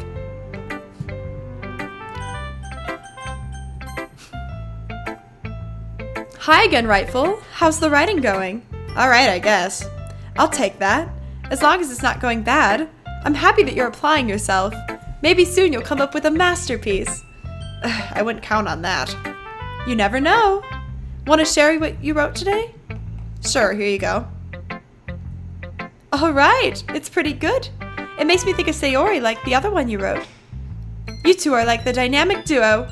That's kind of exaggerating it. Yeah, probably. But you do spend a lot of time with her even in this club, don't you? Then again, I don't blame you for being a little shy. I'm not shy, it's just... I'm just teasing. I know it takes a bit of time to make friends with everyone. But Yuri and Natsuki are super interesting people, so don't be afraid to give them their share of time. And you can talk to me every now and then, too.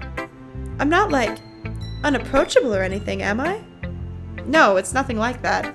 I'm just still getting used to being here, that's all. Yeah. I'm sorry if I was putting pressure on you or something. I really didn't mean it like that. No, don't worry. I get what you're saying. Well, alright. But anyway, you want to read my poem now? I like the way this one turned out, so I hope you do too. Alright, let's take a look. Save me. The colors, they won't stop. Bright, beautiful colors, flashing, expanding, piercing. Red, green, blue, and endless... I really should... Okay. A meaningless noise. I'm a writer, not a speaker.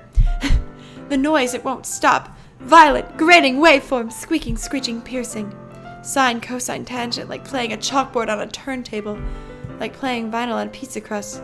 An endless poem of meaningless blowed me. It's even more abstract than your last one, huh? I guess it's just the way I write. I'm sorry you don't like it. No, I never said that. It's just the kind of thing I've never really seen before, I guess. I kind of like playing with my space on the paper. Choosing where and how to space your words can totally change the mood of the poem. It's almost like magic.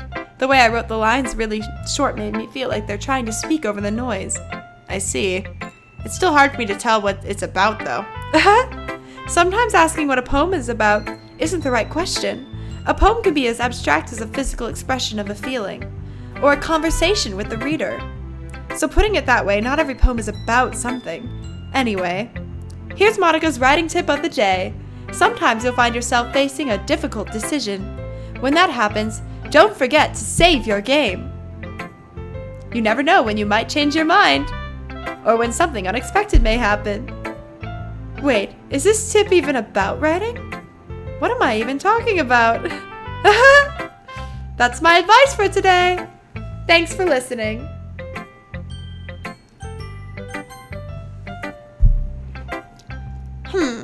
Well, it's not really any worse than your last one, but I can't really say it's any better either. Whew. Huh? Phew, what? Well, anything that isn't a train wreck, I'll take as a win. And I get the feeling you're probably the most critical. Hey, what makes you... Wait, maybe that was a compliment? Glad to see someone recognizes my experience. Well then, keep practicing and maybe you'll be as good as me someday. That's, something tells me Natsuki completely missed the point. Come to think of it, this kind of reminds me of Sayori's poem from yesterday. You think so? Yeah, I guess you've been friends with her for so long you might be on the same wavelength. But you never really struck me as her type. Sayori has a type all of a sudden? Well, I don't know, but honestly, I can't someone so fluffy spend so much time with someone like you. It's like she's dragging around a dead weight.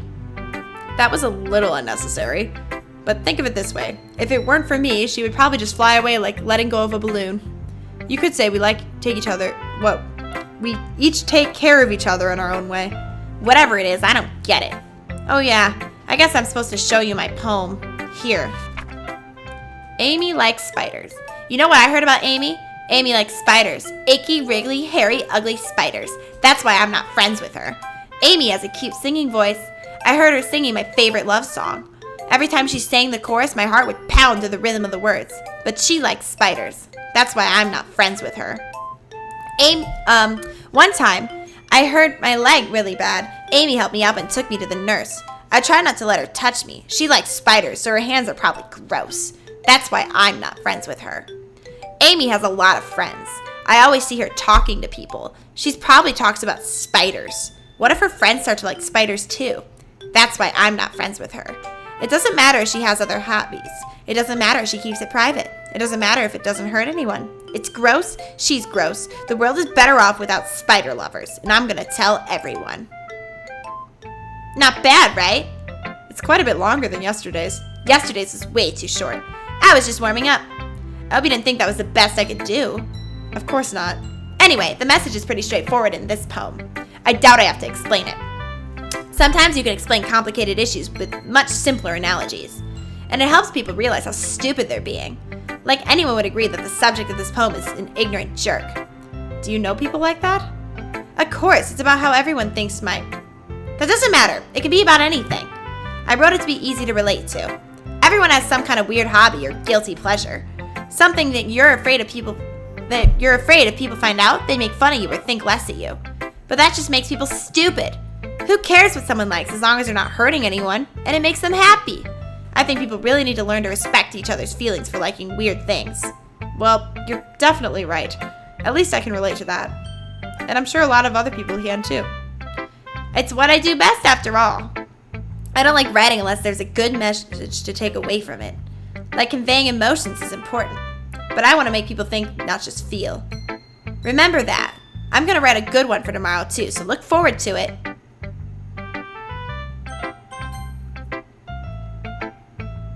Let's see what you've written for today. Well done, Rightful. Your skills are already improving. Really? Thanks, Yuri. Coming from you, that means a lot. Huh? It's nothing. I'm just happy to help inspire fellow writers. I know you're new to this, so don't worry much if it seems like you can't get your poem to feel perfect. You don't need to be to be a little more daring. Metaphors can go a long way. Don't feel like you need to work your brain like turning a bunch of gears. Try letting your mind wander through your feelings, and write down the things you see and hear. That's one way to truly enable your reader to see into your mind. It's a very intimate exercise. I see. That's a certainly interesting technique. Thanks for sharing. I have an example of that if you'd like to read it. Of course. Is this the poem you wrote for today? Yuri nods and timidly hands me her poem. The Raccoon. It happened in the dead of night while I was slicing bread for a guilty snack. My attention was caught by the scuttering of a raccoon outside my window. That was, I believe, the first time I noticed my strange tendencies as an unordinary human. I gave the raccoon a piece of bread, my subconscious well aware of the consequences. Well aware that a raccoon that is fed will always come back for more. The enticing beauty of my cutting knife was this symptom. The bread, my hungry curiosity. The raccoon, an urge. The moon increments its phase and reflects that much more light off my cutting knife. The very same light that glistens in the eyes of my raccoon friend. I slice the bread fresh and soft. The raccoon becomes excited. Or perhaps I'm merely projecting my emotions onto the newly satisfied animal. The raccoon has taken to following me. You could say we've gotten quite used to each other. The raccoon becomes hungry more and more frequently, so my bread is always handy. Every time I brandish my cutting knife, the raccoon shows me its excitement. A rush of blood. Classic Pavlovian conditioning. I slice the bread and I feed myself again. I was a little more daring with this one than yesterday's. I can see that. It's a lot more metaphorical. I don't know if it's my fault, but I can't begin to imagine what this poem is about. That's right. It's a bit closer to my preferred writing style, using the poem as a canvas to express vivid imagery and conveying emotions through them. Yeah, if I take it at face value, then I can't even figure out what it's supposed to mean. Well, I think it's something more than different people can relate to in their own way. I want to express the way it feels for me to indulge in my more unusual hobbies. If those sorts of things I'm usually forced to keep to myself, so I sometimes enjoy reading about them. That's funny. Didn't Natsuki also write something about that? About someone being ridiculed for a strange interest? Huh? She did. Yeah. She was talking about how it doesn't matter if you're into as long as you're not hurting anyone. She's right. I mean, does she really feel that way? Yeah, Sounds like you two have that in common. That's, interesting. To me, she seems like the kind of person who would just make fun of my hobbies. But I suppose that's my fault for judging, isn't it? Please don't tell her I said that. Don't worry, I have no reason to. Okay. Well, thank you for sharing. After all, I hadn't learned to embrace my own weirdness. I would probably hate myself. I might be ranting a little bit now, but I'm glad that you're a good listener. Okay, everyone! We're all done reading each other's poems, right? I have something extra planned today, so if everyone could come sit at the front of the room. Is this about the festival? Well, sort of. Ugh, do we really have to do something for the festival? It's not like we can put together anything good in just a few days. Well, we'll just end up embarrassing ourselves instead of getting any new members. That's a concern of mine as well. I don't really do well with last-minute preparations. Don't worry so much. We're going to keep it simple, okay? We won't need any more than a few decorations. Sayori has been working on posters, and I've designed some pamphlets we can give out during the event. Okay, that's great and all, but that doesn't tell us what we're actually going to be doing for the event. Sorry, I thought you heard about it already. We're going to be performing. Performing? Monica. Yeah, we're going to be having a poetry performance.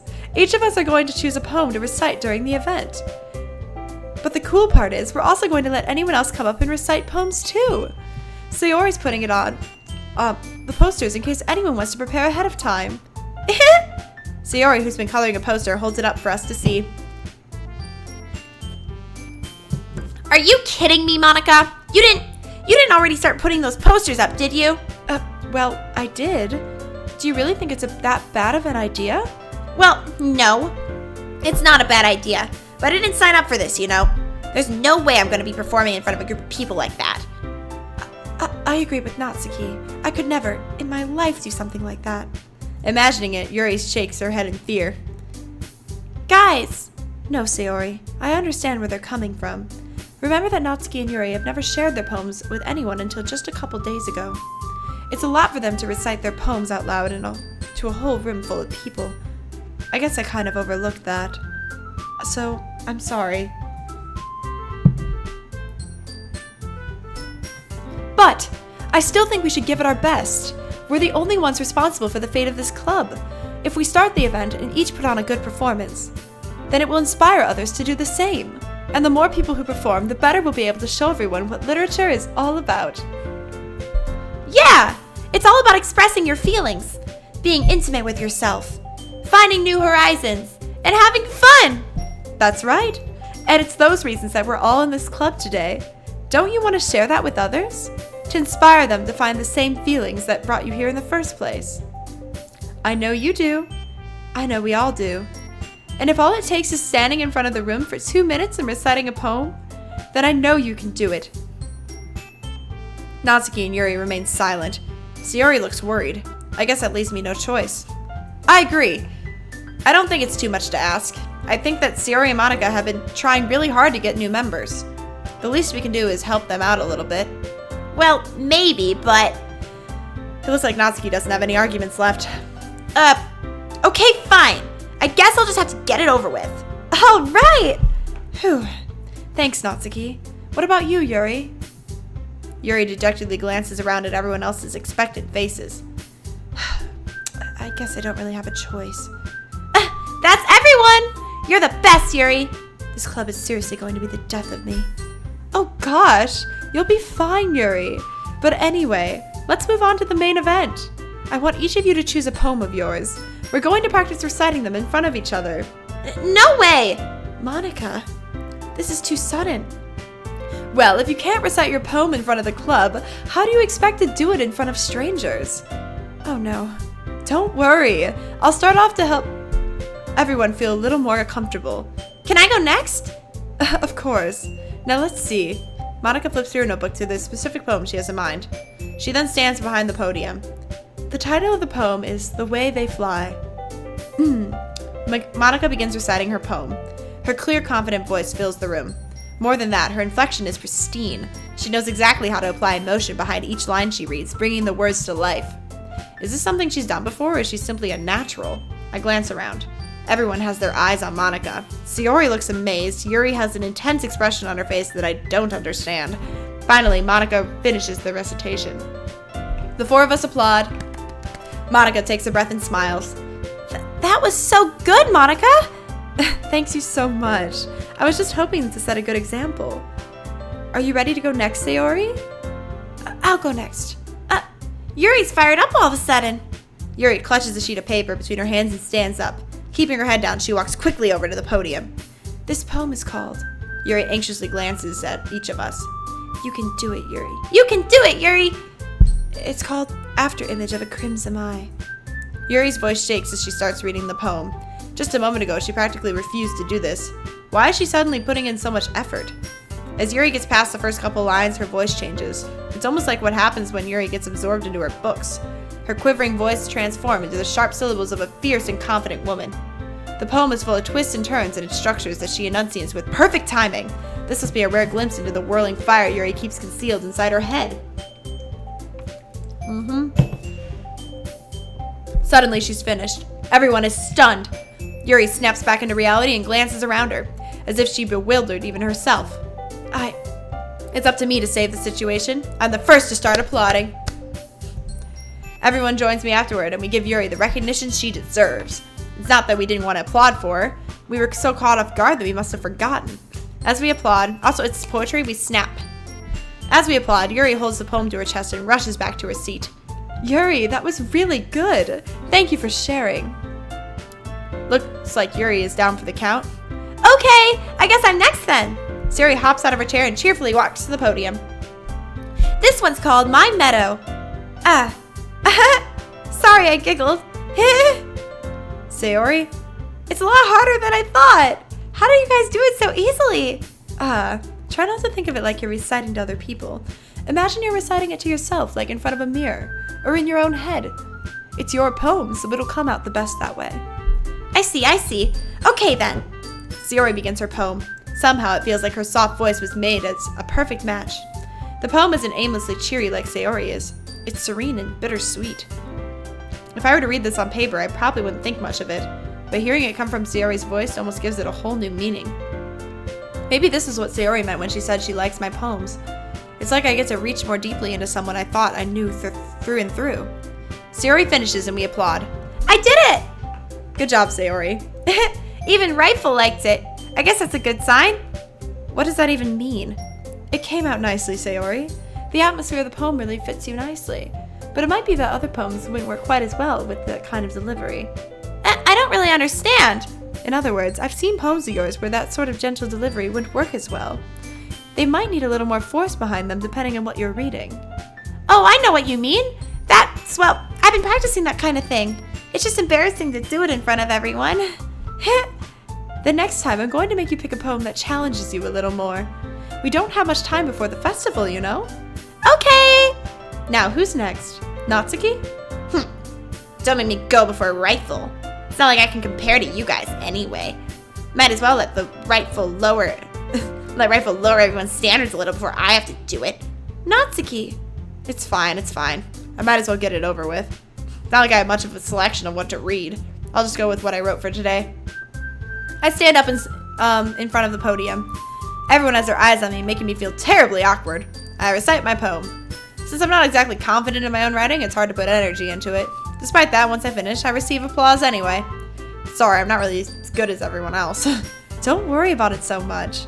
I think it's less about your abilities and more about your lack of confidence in your writing. That's something that'll improve over time, though. Yep, maybe. Alright then. That just leaves you, Natsuki. Yeah, I'm going. Natsuki begrudgingly gets out of her seat and makes her way to the podium. The poem is called... Why are you all looking at me? Because you're presenting. Anyway, the poem is called Jump. Natsuki takes a breath. Once she starts reciting her poem, her sour attitude disappears a little. While she's still a little unenthused, her poem has a rhythm and rhyme to it. It's Natsuki's trademark style, and it works surprisingly well when spoken out loud. The words feel like they bounce up and down, as if giving life to the poem. Natsuki finishes and everyone applauds. She hops back to her seat. That wasn't so bad, was it? Easy for you to say. You better not make me do that again. Well, do you at least feel prepared enough to recite a poem in front of other people? I mean, doing it in front of other people would be way easier. I can put on whatever face I want for other people. When it's just my friends, It's just embarrassing. That's a surprise, Natsuki. I think it'd be the other way around for me. Well, that's just how it is, so. Well, I guess in that case, you won't have much to worry about for the festival. That said, I want to thank everyone for coming through. It might be hard, but I hope that you'll all have an idea of what it's like now. Make sure you pick a poem and get enough practice before the festival, okay? I'll be making pamphlets. Let me know ahead of time what you'll be reciting. Jeez, I should probably find some other poem to recite instead. That's fine too. It doesn't have to be your own. I'm already pleasantly surprised that you're putting in all this effort for the club. It makes me really happy. Yeah, no problem. Okay, everyone. I think that's about it for today. I know the festival is coming up, but let's try to write poems for tomorrow as well. It's been working out really nicely so far, so I'd like to continue that. As for the festival, we'll finish planning tomorrow, and then we'll have the weekend to prepare. Monday's the big day. I can't wait! I can do this. I can do this. All right. I stand up. There's no way I'll be able to find the same enthusiasm as Sayori and Monica, but I'll do my best to get through it. If it's for the sake of the club and impressing Monica, then I'll have to do my best. Ready to go, Sayori? Yep! Look at you two always going home together like that. It's kind of adorable, isn't it? Jeez, guys. Don't make such a big deal out of it. It must be a little nice, though. Well, how am I supposed to respond to that? It's okay, Rightful. You don't have to say it. Whatever, let's go already. I walk home with Sayori once more. Even though it's only been a few days, a lot has already changed. But today, Sayori's being a little quieter than usual on the way home. Hey, Sayori? Sorry, I was spacing out. No wonder. I was thinking about something from earlier. I like how we get to, Sayori fumbles with her words. let's just say that one day, Yuri asked to walk home with you. Huh? What would you do? What kind of question is that? You're kind of putting me on the spot here. I'd walk home with Sayori. Sayori, you really think I would ditch you for Yuri? But she's so beautiful and smart. Jeez, I already see her in the club every day. Besides, you always seem to really like going home together. I wouldn't just ruin that for you. You're so silly, Rightful. You think about me too much sometimes. Yuri would deserve it if she wanted it, so. Sayori, I've already made up my mind. I really can't figure you out sometimes. Okay, seriously, I am making Sayori go crazy. Sorry. Besides, what's the point in speculating something that's never going to happen? The conversation trails off. It's kind of a weird thing for Sayori to care so much about. But I want to respect her and keep her happy too. Then again, the festival is only a few days away. Who knows what will happen in that time? Okay, I actually need that back. I love that they're so mad at me. Look at them. Boom, boom, boom, boom, ba-dum, boom, boom, boom, boom, boom, ba-dum, boom, boom, boom, boom, boom, ba-dum, boom, boom, boom, boom, boom, ba-dum, boom, boom, boom, boom. Okay, I'm looking. I just need a list of words. Here we go. Okay. What about sweet? Okay. Sweet. Excitement? Yes.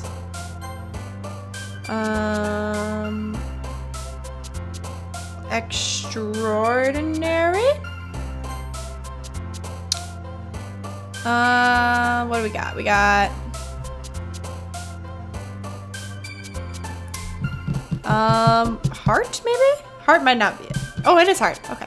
I guess heart has positive and negative to it, you know. Precious? I'm doing good so far. It's not anime. What about anxiety? I feel like no, that's Yuri. What about forgive?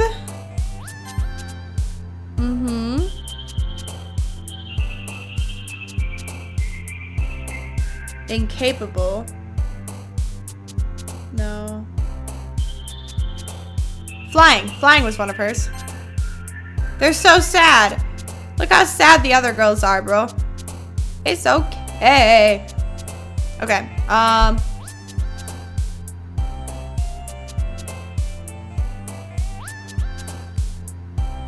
Not lazy, is it?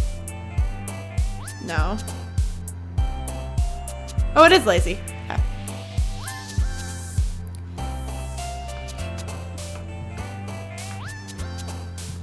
Destiny? No, not Destiny. See, I still get it wrong. What about...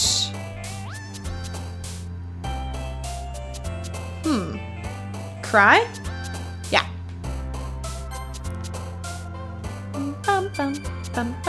Hopeless, probably? Yeah, Hopeless is one of hers. They're so sad. Look at those children. Bum bum bum bum bum bum bum bum bum bum bum bum bum bum bum. See, my first time playing, I tried to write one for each of the girls, and it was really interesting because they were so confused trying to figure out my writing style. What about Insight? I don't think so. Peace, maybe? Tears? Tears.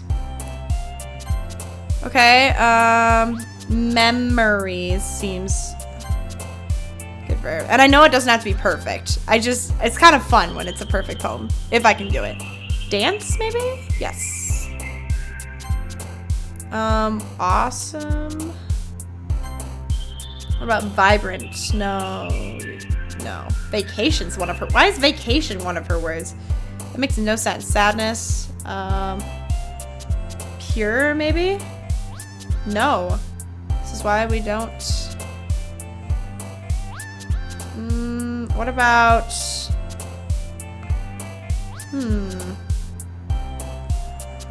Essence? Maybe. No. Color. Color. I want to know who pops up when you do Doki Doki. Unending? Unending, maybe. No, it's unrequited. It's the only U word. I should know this. Imagination? Is that a little too big of a word?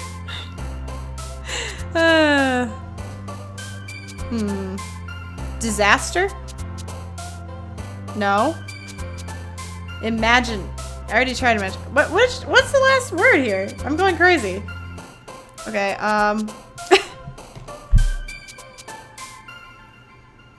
hair? Like, what is it? What about rainbow? Rainbow's a word. Okay. Fun. Good. And then we have, I think this is the last poem that we write. Because, yeah, you write 3 poems. And then, like, when I do the other characters, I'll probably use the skip button more. And if you want to see what they actually say, you can come back and find it. Let's see. Shopping? No, it's not shopping. That's crazy. Friends, probably. Yeah. Last one. Laugh, maybe? Yep. Perfect. All right. I'm pretty sure I did write one for Sayori on the last day, the first time I played, but I don't remember. Oh, man. I'm the last one here again. Don't worry, I just walked in too. Were you practicing piano again? Yeah. You must have a lot of determination. Starting this club and now picking up piano. Well, maybe not determination, but I guess passion. Remember that the club wouldn't be here if it wasn't for all of you. And I'm super happy that you're all willing to help out for the festival, too. I can't wait for this festival. It's gonna be great. Huh? Weren't you complaining about it just yesterday, Natsuki? Well, yeah. I'm not talking about our part of the festival. But it's a whole day of school where we get to play and eat all kinds of delicious food. You sound a bit like Sayori all of a sudden. Monica, do they usually have fried squid? Squid? That's a pretty specific thing to look forward to. Oh, come on. Are you saying you don't like squid? You of all people. I didn't say that. I didn't like it. Besides, what do you mean by you of all people? Because it's right in your name. Monica. Huh? That's not how you say my name at all. Also, that joke makes no sense in translation. Okay, I was like, what? Like, do I just not eat enough seafood? Oh, never mind. Let's just focus on our own event for now, okay? Fine, fine. Your reactions aren't as fun as Yuri's or Sayori's anyway. Excuse me? Where is Sayori anyway? Oh, there you are. Sayori's sitting at a desk in the corner of the room, looking down at nothing. I walk over to her. Hey, Sayori.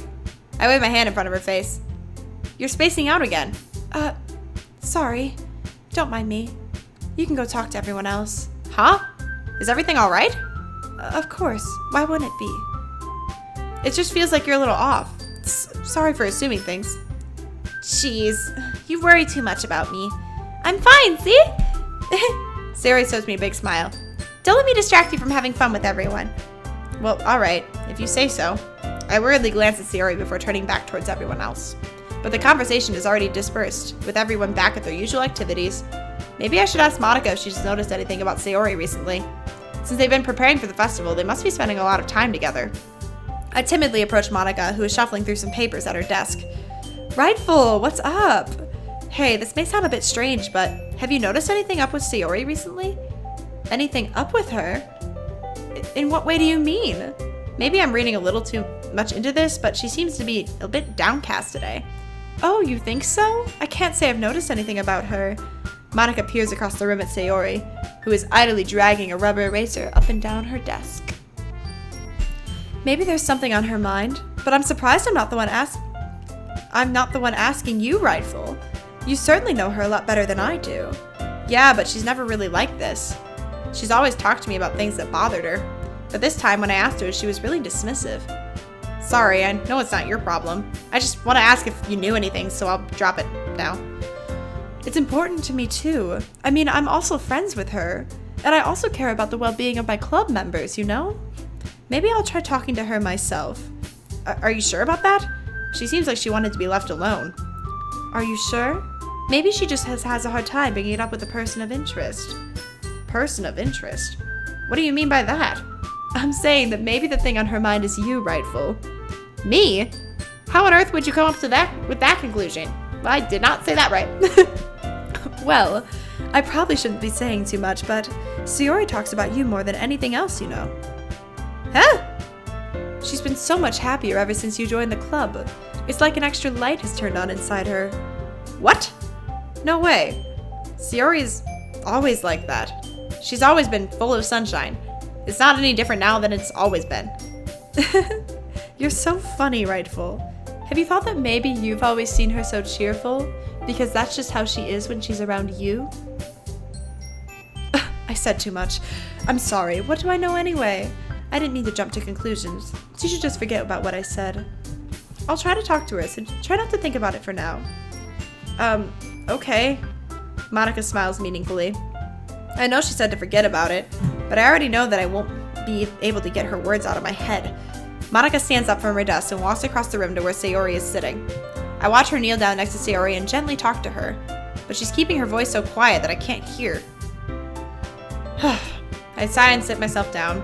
I know Sayori told me not to worry about her and to have fun with everyone else. That's impossible to do when she's behaving like this. Exactly how much do I care about her that I'm letting this weigh me down so much? Now it feels like I'm the one behaving out of the ordinary. There's nothing I can do besides wait for Monica. Okay, everyone! After some time passes, Monica calls out to the club room. Why don't we share our poems now? Before I know it, everyone is back to normal. Everyone goes to retrieve their poems, and I do the same. I make eye contact with Monica, and she smiles at me. I wonder what she was talking about with Sayori.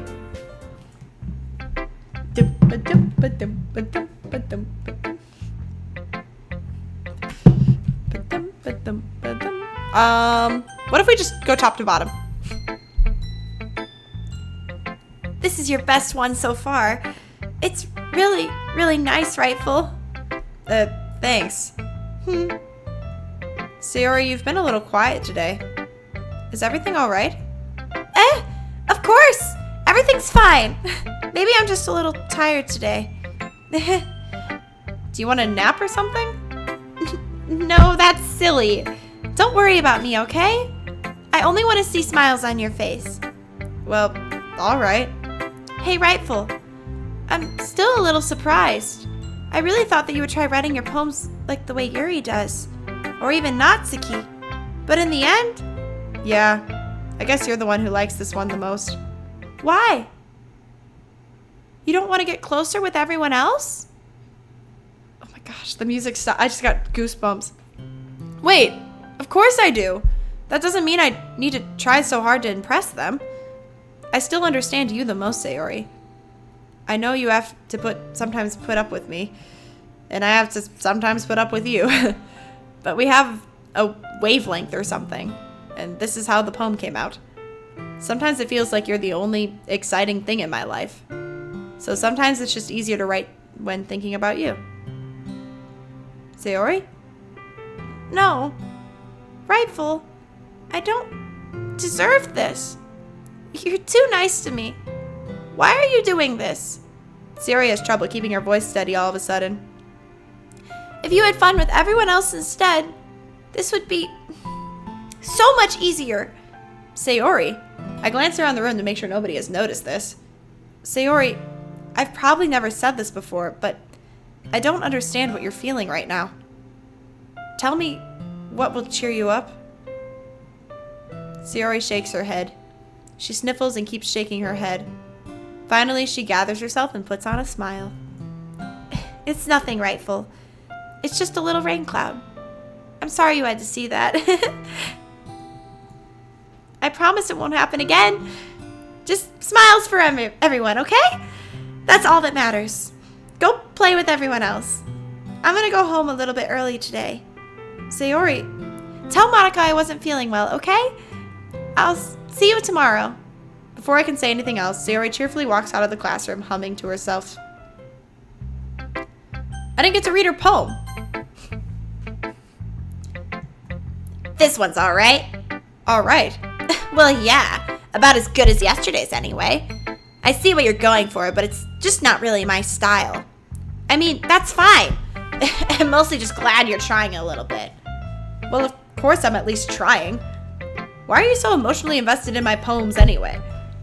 Isn't that more of a compliment to me? Eh? No! Gross! It's not like I care. It's just that one of us in this club has to make sure you're not slacking off. Really? Well, what if you ended up just scaring me away? That's, it's not like you would actually do that. Yeah, you're right.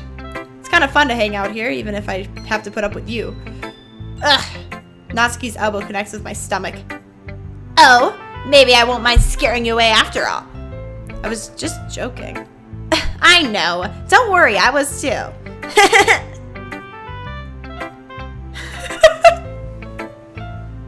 How the heck do you call that a joke? That seriously hurt. Maybe it was funny to her. Guess that's kind of the point. I should really just watch my mouth around Natsuki. Anyway, Natsuki holds her poem out to me like nothing even happened. I'll be your beach. Your mind is so full of troubles and fears that diminished your wander over the years. Today I have a special place, a beach for us to go. A shore reaching beyond your sight, a sea that sparkles with brilliant light. The walls in your mind will melt away before the sunny glow. I'll be the beach that washes your worries away. I'll be the beach that you daydream about each day. I'll be the beach that makes your heart leap in a way you thought had left you long ago. Let's bury your heavy thoughts in a pile of sand. Bathe in sunbeams and hold my hand. Wash your insecurities in the salty sea and let me see you shine. Let's leave your memories in a footprint trail. Set you free in my windy sail. And remember the reasons you're wonderful when you press your lips to mine. I'll be the beach that washes your worries away. I'll be the beach that you daydream about each day. I'll be the beach that makes your heart leap in a way you thought had left you long ago. But if you let me by your side, your own beach, your own escape, you'll learn to love yourself again. Yeah, I felt like I kept writing about negative things, so I wanted to write something with a nice message for once. Besides, the beach is awesome. Kind of hard to write anything negative about the beach. So you decided to write about the beach first and then came up with the message later? Yeah, well, it's only because of what happened yesterday. I mean, after Yuri and I realized we kind of wrote about the same thing, she wanted to pick a topic and have us both write about it or whatever. Ugh, you can really see her doing that too. Making us write about a simple topic, then trying to impress me by coming up with something all fancy. Well, it's not like I care. I just did it anyway. I mean, I guess mine ended up being kind of metaphorical too. Well, there's nothing wrong with doing that once in a while. At the very least, it was a good practice.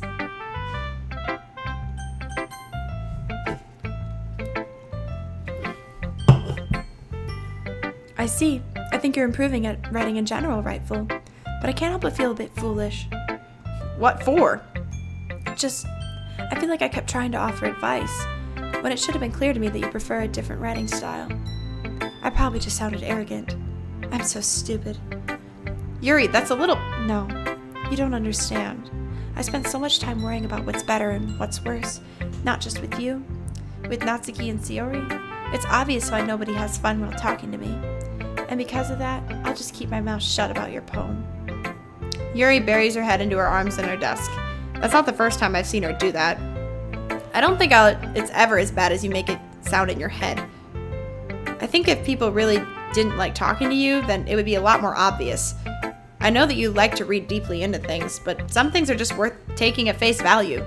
I've gotten so used to it that it's hard for me to comprehend any other possibility. Gotten used to what? Reading deeply into things? Being disliked. Yuri. What am I saying? I'm sorry. I never meant to bring this up. Yuri turns away from me. You should go. Huh? Please. Please don't look at me right now. I want to do some thinking. Are you sure? Yuri nods. All right. I'll leave Yuri be. Comforting or reassuring her is nearly impossible as it is. So when she wants to be alone, I think anything I say could only make things worse. I feel bad, but thankfully she doesn't take it out on me. I'll wait until she's feeling a bit better. Monica! Just Monica! Hi, Rifle. Have you thought about what you wanted to, what you want to submit to perform at the festival? I did not do English correct there. Well, being in this club is one thing, but performing in front of a bunch of people, I'll have to give it some more thought. Okay, no pressure, but whatever you do, I'm sure it'll turn out great. It would also make me happy to see. Anyways, let's take a look at today's poem. Sure. I'll let Monica take the poem I'm holding in my hands. It's kind of funny. How so? No, not the poem. I mean, it's funny how your poems and Sayori's poems have been getting more and more similar to each other every day. I'm surprised you're so in sync with her. Then again, you've been spending a lot of time together lately, haven't you? I guess you could say that.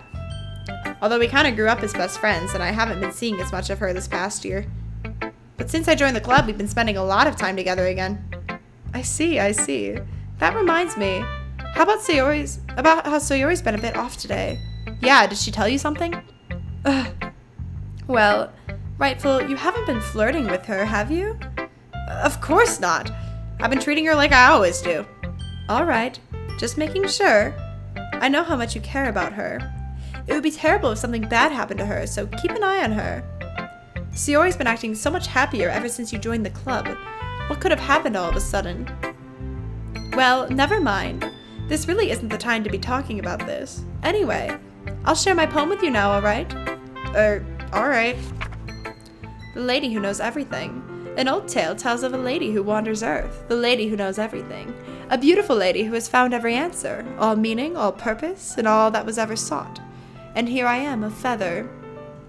Lost adrift the sky, victims of the currents of the wind, day after day I search. I search with little hope, knowing legends don't exist. But when all else has failed me, when all others have turned away, the legend is all that remains, the last dim star glimmering in the twilight sky. Until one day the wind ceases to blow, I fall, and I fall and fall and fall even more, gentle as a feather, a dry quill expressionless. But a hand catches me between the thumb and forefinger. The hand of a beautiful lady. I look at her eyes and find no end to her gaze. The lady who knows everything knows what I'm thinking. Before I can speak, she responds in a hollow voice. I have found every answer, all of which amount to nothing. There is no meaning, there is no purpose, and we seek only the impossible. I am not your legend does not exist. And with a breath, she blows me back afloat, and I pick up a gust of wind. You know, I feel like learning and looking for answers are the sorts of things that give life meaning. Not to get too philosophical or anything, but it was kind of on my mind, so that's what I wrote about. I see. I never really put much thought into it. In a way, it's almost paradoxical. Because if we had all the answers, wouldn't the world start to lose its meaning? You know, there's one thing I noticed. It seems like everyone in the club prefers writing about things that are more sad than happy. Are you surprised? I mean, if everything was okay, we wouldn't really have anything to write about, would we? Humans aren't two-dimensional creatures. I think you know that better than anyone. You mean one-dimensional? Yeah, that. Anyway, here's Monica's writing tip of the day. Are you ever too shy to share your writing because you're afraid it's not that good? It can be really disheartening to get a lukewarm response to something you put so much into.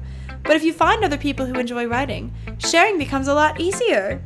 Because instead of just telling you that your writing is good, or okay, or bad, they want to focus more on everything that went into it and the things you can work on. It's much more encouraging that way, and it will make you want to continue improving. It's almost like having your own little literature club, don't you think? That's my advice for today. Thanks for listening. Okay, you three, we're all done sharing poems, right? Why don't we start figuring out... Hold on a second. Is it just me, or did you say something strange just now? Something did sound a bit unusual. That's right. You deviated from your usual catchphrase when addressing the club. Catchphrase? I don't have a catchphrase. Jeez, why is the mood so weird today? Look, even Yuri isn't immune to it. Stagnating air is common foreshadowing that something terrible is about to happen. In your books, maybe. Look, the only thing different is that Sayori isn't here. Yeah, that's like... It seems you're right. What okay. Sayori always helps lighten the mood a little bit, doesn't she? It's almost like everyone's balance is thrown off a little when she's not around. Where the heck did she run off to anyway? I thought she just went to pee. Natsuki, please show some decency. Oh, come on. She actually wasn't feeling too well and went home early. Is that so? I hope she's all right. Seriously? Of all the times to not go home with her, you picked the time she's not feeling well? So much for you two being all lovey-dovey. No. First of all, stop misunderstanding my friendship with Sayori. And second, she's kind of been avoiding me today, so I didn't want to force it. Oh. That curious expression coming from Yuri of all people. Calm down, guys. I talked to her earlier and everything is fine. What did she say? Anyway, we need to figure out the rest of the festival preparations, so let's decide what everyone will be doing this weekend. I already know what I'm doing. That's right. Natsuki will be making cupcakes. But we might need a lot of them in different flavors. Can you handle that all by yourself, Natsuki? Challenge accepted. And as for myself, I'm going to be printing and assembling all the poetry pamphlets. Sayori will be helping me design them. And as for Yuri, you can... Guys, can you help me come up with something for Yuri? I'm useless. No, that's not it at all. You're the most talented person here, you know. Now Natsuki's pouting too. Geez, even I can tell now. I guess I never gave Sayori enough credit, but I can tell things are even harder on you when she's not around. That may be the case. But if I can't also be the leader on my own, then I won't grow as a person. So Yuri, you have beautiful handwriting, you know. You should make some banners and decorations to help set the atmosphere. Atmosphere? About that, I love atmosphere. Yuri's expression suddenly changes as she stares at her desk in focus and starts nodding to herself. Your mind is already racing, I see. That's great. You'll be a wonderful help, Yuri. But anyway, that just leaves you, Rightful. The one who is truly useless. Don't say that. In fact, both Natsuki and Yuri have some pretty heavy tasks to handle. It'd probably go a long way for you to give one of them a hand. You could always help me out as well. I would really be appreciative of that. Is Monica suggesting I spend the weekend with one of my club members? How on earth are they going to respond to a suggestion like that? I suppose I wouldn't mind a bit of help. Well, even if you don't know how to bake, there's always some dirty work I could give you. It's not like Monica's gonna give you a choice and you shouldn't be sitting on your butt anyway. Natsuki tries to mumble a bunch of excuses like that. If I recall, Natsuki, you mentioned you would like to handle the baking on your own. Rightful may not like to be around you if you only make him out to be a nuisance. So therefore, he may be more suited to assisting with the decorations. Hold on, I never said that. How hard could it be to make a few decorations anyway? Sounds more like you're just making excuses for Rightful to... What are you saying? It'll be extremely meticulous work. And baking isn't? Just what do you think? Guys, let's settle down for a moment. In the end, I think it's up to Rightful to decide how he'd like to contribute. Besides, he hasn't really gotten the chance to spend any time with me yet, you know? I'm sure he's interested in... You literally just said, I'm surprised as well. Sorry. I was just saying, though. jeez. Can we just settle this already? Yeah. Rightful, you're okay with this, right? In the end, it's up to you. Of course. Very well. In that case, everyone looks straight at me. But of course, I'm going to go with Sayori. I mean, if it's going to be anyone, then I prefer helping Sayori. I mean, we're already neighbors, and... But Monica said that Sayori was helping her. Jeez. Do you really hate us that much? No.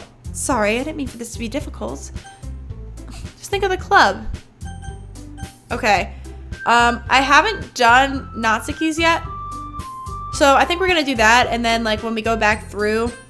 Or should we do Yuri? Skip over it since we've done it before. And then when I go back and I do Yuri's path, we'll read Yuri's. And when we go back and do Natsuki's path, okay, that's what we're going to do. I'll probably be most useful helping out Yuri. Me? Are you serious? Why would you? Natsuki, I can already tell you're about to say something mean. No. I was just saying, ugh.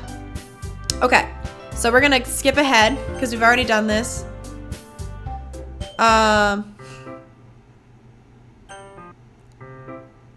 Depression and self-hate. Okay, great. Oh, stop. Oh, goodness. I didn't mean to do this. Oh, goodness. I really skipped ahead. I'm sorry, guys. It's okay, because you could just go watch my other playthrough. But anyway, I didn't mean to make that stupid mistake. Then you wouldn't have been worried about me at all. if you go to the history, you can see kind of where we're at.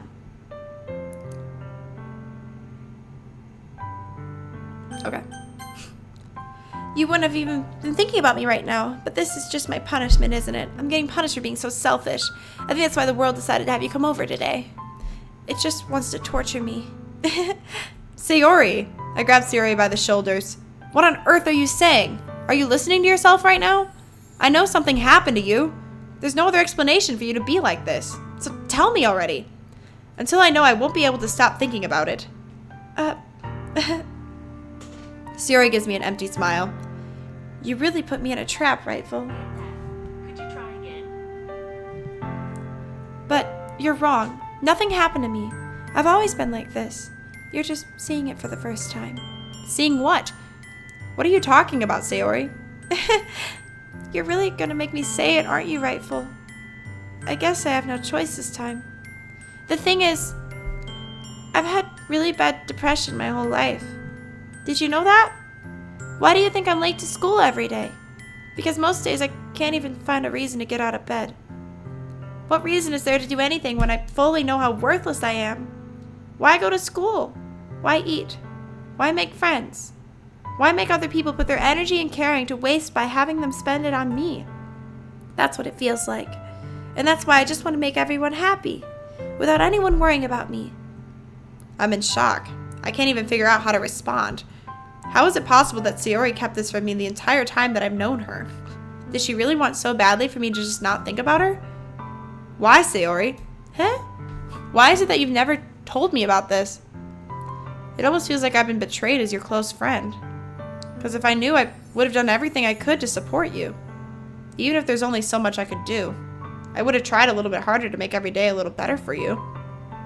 That's why I'm your friend. All you had to do was tell me. You don't understand at all, Rightful. Why do you think I didn't tell you? Because if I told you, you would have had to waste effort caring about me instead of doing important things. I don't want to be cared about. It's bittersweet when people try to care about me. It feels nice sometimes. It also feels like a bat being swung against my head. That's why I wanted so badly for you to make friends with everyone else. Helping everyone be happy together is the best thing for me. But then I discovered something else too. Seeing you make friends and get closer with everyone in the club, it feels like a spear going through my heart. So that's why I decided the world just wants to torture me. Every path leads to nothing but hurt. You're right that I don't understand. I don't understand your feelings at all, Sayori. But I don't need to understand. Whatever it takes for me to help you stop hurting, that's what I'll do. No, Rightful. There's nothing. Nothing at all. The only thing that could have helped is if everything could be like it always was. But I was selfish. I finally showed you what a horrible person I am. Tears streaked down Sayori's face. I made you join the literature club because I was selfish, and I was punished by my heart hurting in a way that I couldn't understand. And now you came here to... I made you hurt too. I'm just weak and selfish. That's all I am. That's why I'm going to accept these punishments, because I deserve every last one. Without thinking, I once again grab Sayori's shoulders. This time I pull her into a tight embrace. Ah, rightful. Sayori, I don't care if you feel selfish. I'm really happy that you convinced me to join the club. Seeing you every day makes it worthwhile enough. If I make friends with everyone else, then that's just a bonus. Please never underestimate how much I care about you. I wouldn't have it any other way. Rightful. Sayori isn't hugging me back. Despite my arms being wrapped around her, Sayori's arms remain at her sides. She starts sobbing next to my ear. No, don't do this to me. Please don't do this. Rightful. Sayori barely manages to speak between her sobs. I don't know if I'm doing the right thing. All I want is for her to know that I care. If you have it in you to call yourself selfish, then you have to let me be selfish too. No matter what it takes, I'll figure out what needs to change. I'll make these feelings go away. Oh, poor baby. That's not how it works, honey. And if there's anything that you need me to do, then you better tell me. I'll get mad if you don't. He's trying. I don't know. I don't know. Gently, Sayori finally puts her arms around me in return. I don't know anything. It's all really scary. I don't understand any of my feelings, Rightful. The only time I'm not feeling nothing is when I'm feeling pain. But your hugs are so warm, and that's really scary too. Sayori lets me go. As she does, I let her go as well. The festival is tomorrow. Yeah. It's gonna be fun, right? Yeah. How would you like me to spend it all with you? It's what I want. I promise. I think that would be nice then. Yeah. Sayori wipes her eyes. If I could spend the whole day here, I would. Of all days, this has to be the one where I have other plans. Maybe I should cancel. No, don't. Please don't. If you did that, then I really wouldn't forgive you. But it's almost time for Yuri to meet me at my house. At the very least, do you want to come along and help out? It'd be fun. To my surprise, Sayori shakes her head. I'm sorry. I don't know if that would be very good for me today. You understand, right? It's kind of hard for me to fully understand, but I'm trying my hardest. It's okay. Don't worry too much about it. I'll see you tomorrow, okay? All right. I look forward to it. Okay. We're going to skip everything with Yuri because we've done this before. Yeah. I will plan to read through this with Yuri when I do the Yuri playthrough. But we're trying to focus on Sayori. So we're just going to leave this be. And then same thing, why I didn't do the Natsuki one is because I want to just do that one when I do the Natsuki path. But today's is the Sayori path. So. But we'll all be together at the festival tomorrow, so that's fine, right? Of course! Sayori beams. Yeah, so I'll see you tomorrow. Clearly embarrassed, Yuri hurries off. Sayori waves goodbye after her. Sayori. I thought you didn't want to come over today. Well, I tried staying in my room, but my imagination was being really mean to me. So I had to come here and see for myself. See what? What are you talking about? You know, how much fun you were having with Yuri. And how close you got to her. It makes me really happy that you made such good friends. That's all that matters to me. Tears fall down Sayori's face. That's all that matters to me. Why am I feeling this way, Rightful? I'm supposed to be happy for you. Why does it feel like my heart is splitting in half?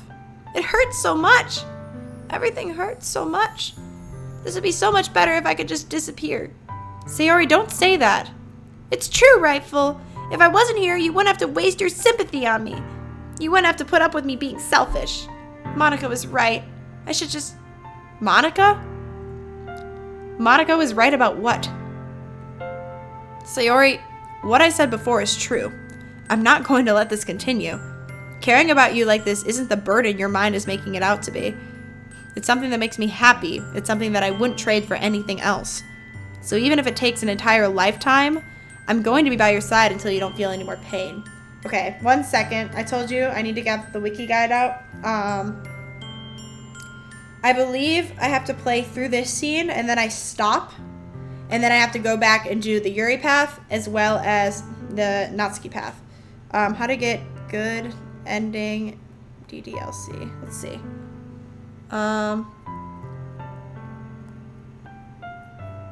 Okay. Okay, here we go. We'll use, I think Game Ranch should help me out. Okay. There is a good ending. It's a happy ending. Okay. This has been fun, though. It's nice when it doesn't glitch out. First, the player needs to reset their game back to the beginning, make sure they're starting the fresh new game. Can be found here at the end.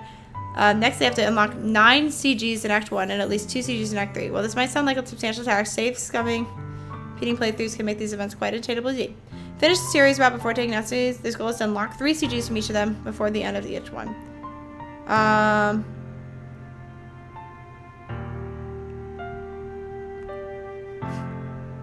Okay. Save the game before writing the first poem. Write the perfect poems for Sayori. The player will be able to unlock 2 CGs for also choosing Sayori first during the poem.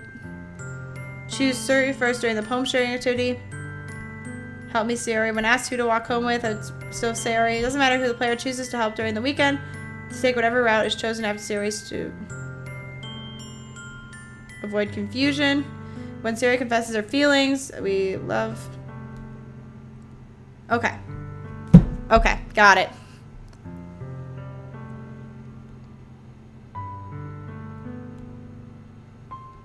Okay. Got it. Okay. So we're doing good. Okay. But Sayori looks away. I put a hand on her shoulder to reassure her. I'm scared, Rightful. I'm really scared. What are you scared of, Sayori? I'm scared that I might like you more than you like me. Sayori? It's true, isn't it? I was weak and I started to like you too much. I did this to myself. Rightful. I like you so much that I want to die. That's how I feel. And that's enough, Sayori. I don't want you to hurt anymore. I slide my hand down Sayori's arm and squeeze her hand in my own. Do you remember how I said I always knew what's best for you? Do you still believe me? Wordlessly, Sayori nods. Even if you don't understand all of your own feelings, I know what you need the most right now, and that's what I'm gonna give you. Sayori? Okay, now I love you because that's the route. Admittedly, in this moment, I'm not sure she would need an I love you. She might need a dearest friend, but I love you. Huh? Those are my true feelings. So there's no way you could like me more than I like you. I should have realized it sooner. But spending time with everyone at the club, making new friends, and having fun with you every day, it helped me realize that you truly are the most important person to me. That's why I'll accept any of your burdens. As long as we continue like this every day, with you by my side, then I know we'll both be happy. Rightful. Suddenly, Sayori wraps her arms tightly around me. Rightful. Is this really okay? Yeah. Okay, so we have to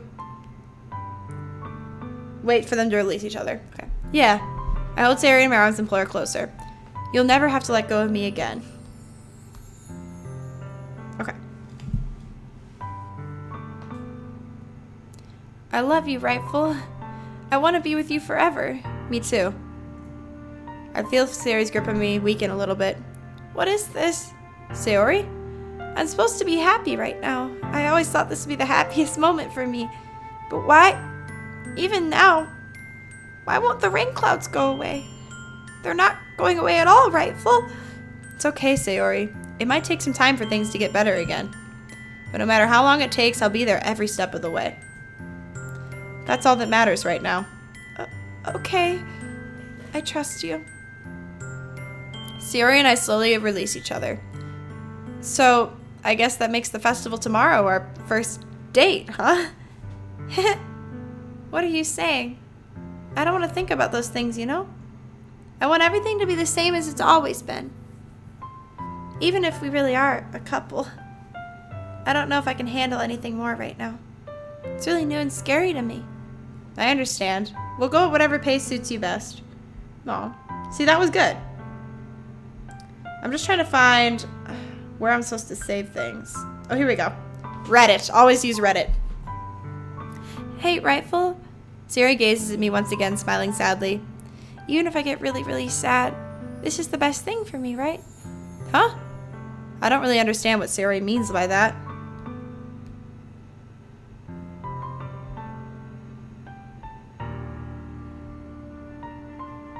Okay, here we go.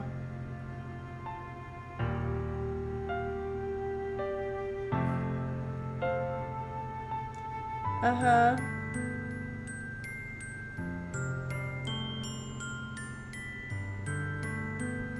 Okay.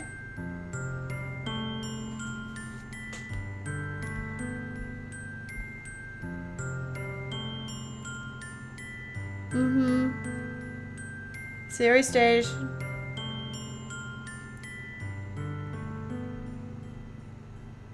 After the... Okay. Are you saying that this is making you feel sad, Sayori? I don't know. I don't understand what I'm feeling. It feels like a bunch of thorns when you told me you love me. That's why I want to trust you. You know what's best for me? Yeah, I do. That's my promise. I say that, but in reality, I've never felt more uncertain when it comes to Sayori. Okay.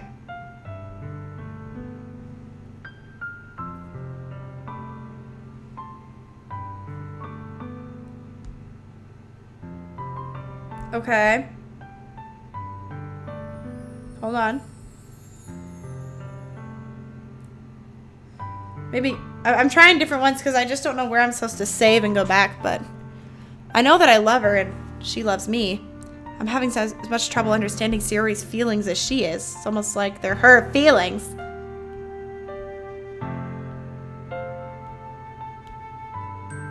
Okay.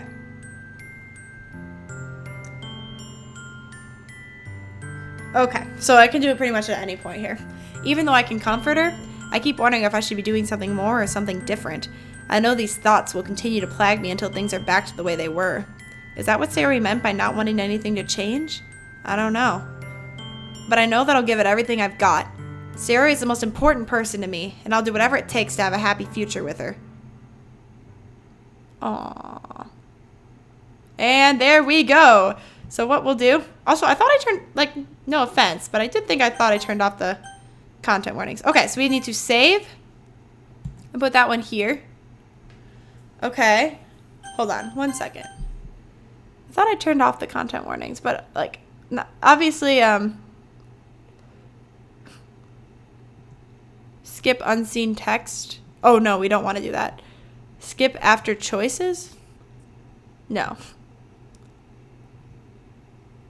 You know what? We can just keep the content warnings on. I feel like that's good since I'm streaming. If I was playing alone, I might turn them off since I'm mentally doing all right for now. But, you know, we can just avoid anyone seeing things they don't want to see. Okay. Okay. So we save here. Okay. So now we need to return. And next time, that was all Sayori's path, so that's kind of fun. Fun, wholesome game, right? Nothing else happens. That's it. So next time, I think we're going to do the Yuri path. And then the next day, we're going to do the Natsuki path. And then the next day, we will play through the rest of the game and see what this good ending is, because I don't actually know what it is. I know that, because I was curious, you will still have to see, like, all the bad things, which is unfortunate. But I also, there's, like, I did the Yuri path for the Act 2 last time, and I want to do the Natsuki path. So, yeah. We'll see you next time for the Yuri path before the game turns into horror, and it's fun times. So, bye!